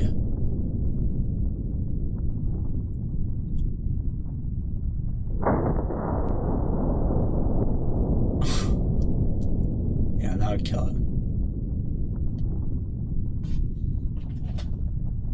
So, as you can see here, Mr. T-Rex turned into a confetti pop. I think this has to be the longest I've ever streamed, by the way. And it's up there for he definitely at least the top two. good. I think I streamed for 5 hours Pieces of once. bone all over the ground. But sadly for him, that is not the biggest rifle I brought today. It may be hard to believe that there are bigger rifles out there than the 5.77 Tyrannosaur when it comes to hunting, but there are. This is one of the biggest, if not the biggest, bolt-action rifle for hunting that I have in my collection. This is a 700 BMG, and as you can see, this thing is an absolute behemoth. This bolt is so big that it's not even funny. Basically, 700 BMG is a 50 BMG case that takes a 70 caliber 1,000 grain bullet. Feel pretty bad for that T-Rex right now. Oh, I haven't shot this one in a while. Woo! There we go. This is gonna hurt me as much as it hurts you, Mr. T-Rex. Oh! Oh! Oh! I think that just kind of zipped right through him. My head hurts. Yeah, it just went straight through him. You need like an explosive round.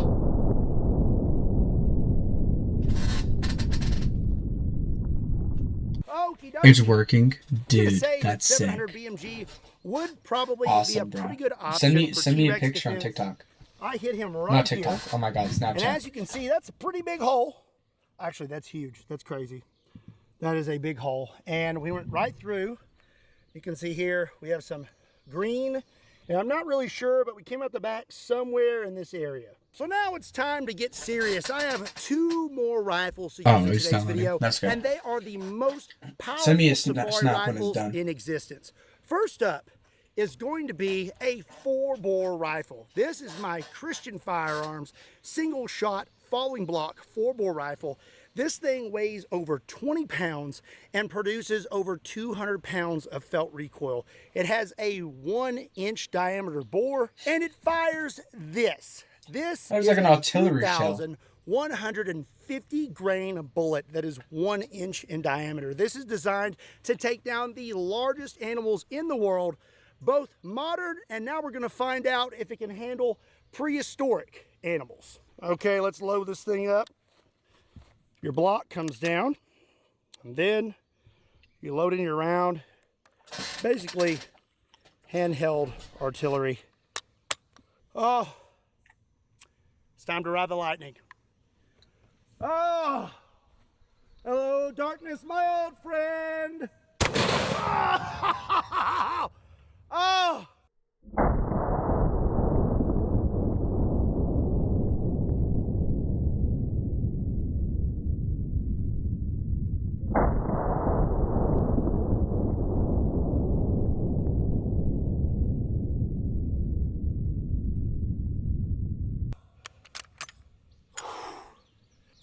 I think that hurt me more than it hurt him. If you're wondering how hot it is, I have sweat coming off of my eyebrows. Let's have a look at this T-Rex. Pretty obvious where we hit right there. You can almost see into that hole. I believe we either came out right here through his brow, or it came out somewhere back here and then we hit the berm. So the final rifle that we are going to shoot this Tyrannosaurus Rex with is the world's most powerful sporting This one I've rifle, been waiting for. the 950 JDJ. This looks crazy. There are only 4 of these in the entire world. It weighs 50 pounds and is producing over 300 pounds of felt recoil. And this is what it fires. This is a 2,400 grain bullet, These are like moving well over artillery shells, bro. 2,000 feet per second and producing over 30,000 foot-pounds of muzzle energy. That T-Rex ain't gonna know what hit him. Whew. This is gonna hurt. I'm so excited to shoot this right now. I'm just totally not stalling, just enjoying the moment, you know? All right. You'll update it later? Here we go. Okay. Look again, boy.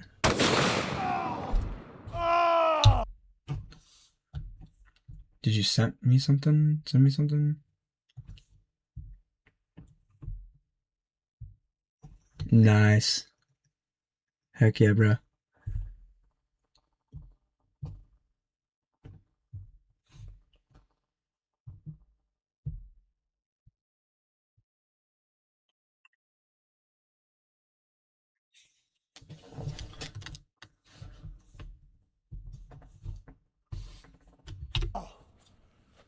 Oh! Oh my, yeah, they just went straight through it.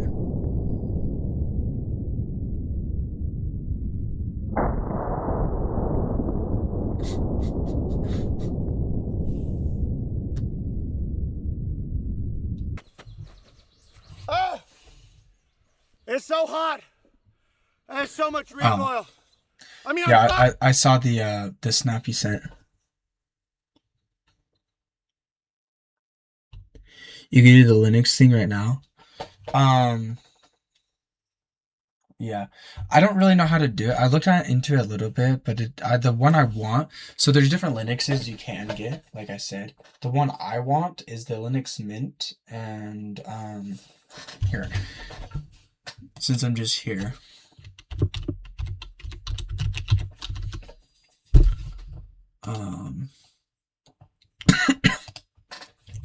Kind of have to look at the how to install, because I try to, well, why is this looks different. Okay, no, yeah, you want the cinnamon edition, but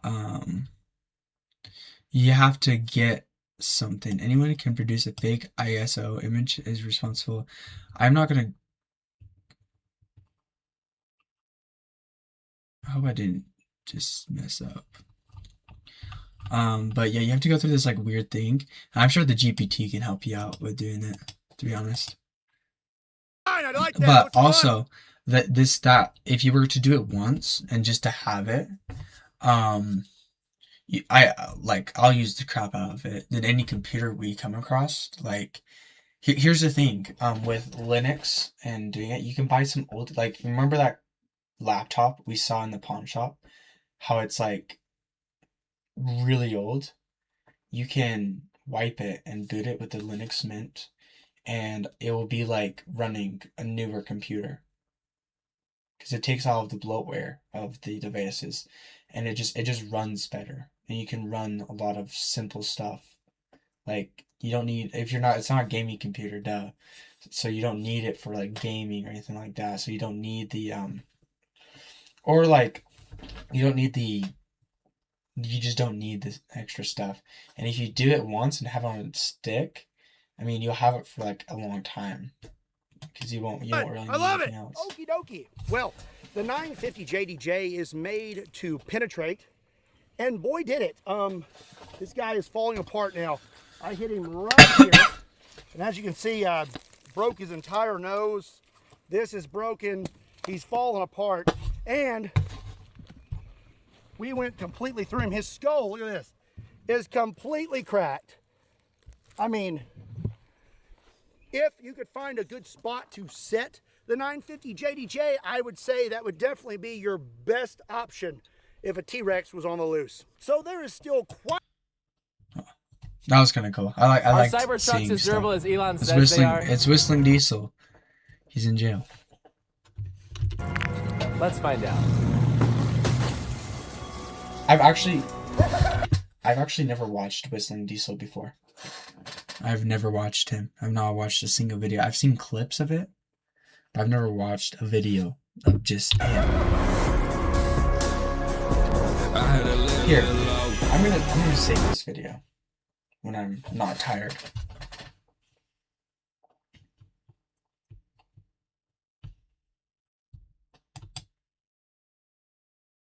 Well, I'll just save.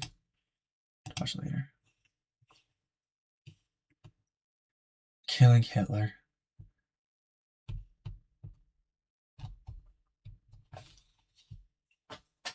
Okay. Yeah, whistling. That's why I want to like save it for like when I'm awake a little bit more. Well, why did that just happen?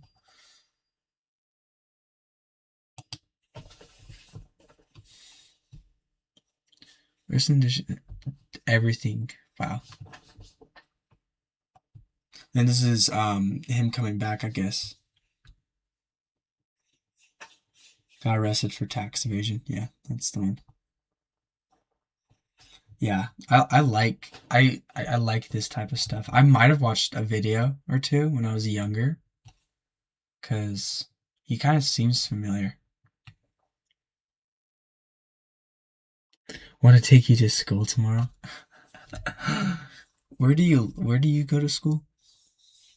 Oh wait, don't say that. Send it on Snap. How far away is your school?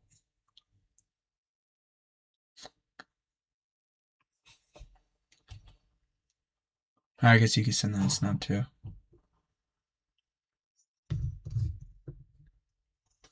Should I take you and her? Here. Should I take you and just still be on Snap? Should I take you and her? Let me think. You should be going to bed. Damn. I'm surprised you're still up. I guess what time do you have to get up? That's another thing. What time do you get up to go to school?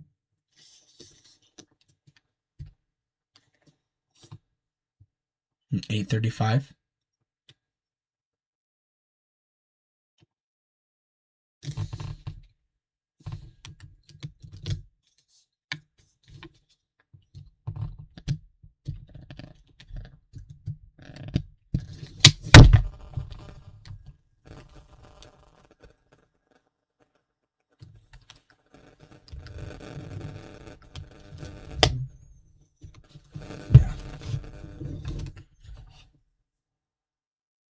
I don't know if I want to get up that early.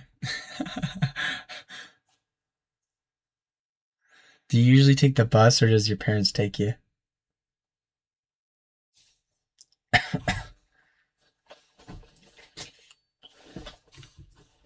The bus.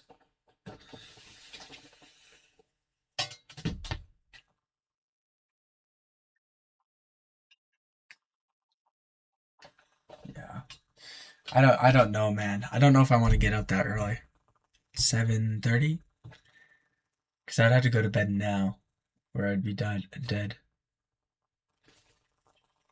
Here. I'm just gonna end stream. So. Bye, guys. Bye. Have a good rest of your night, guys.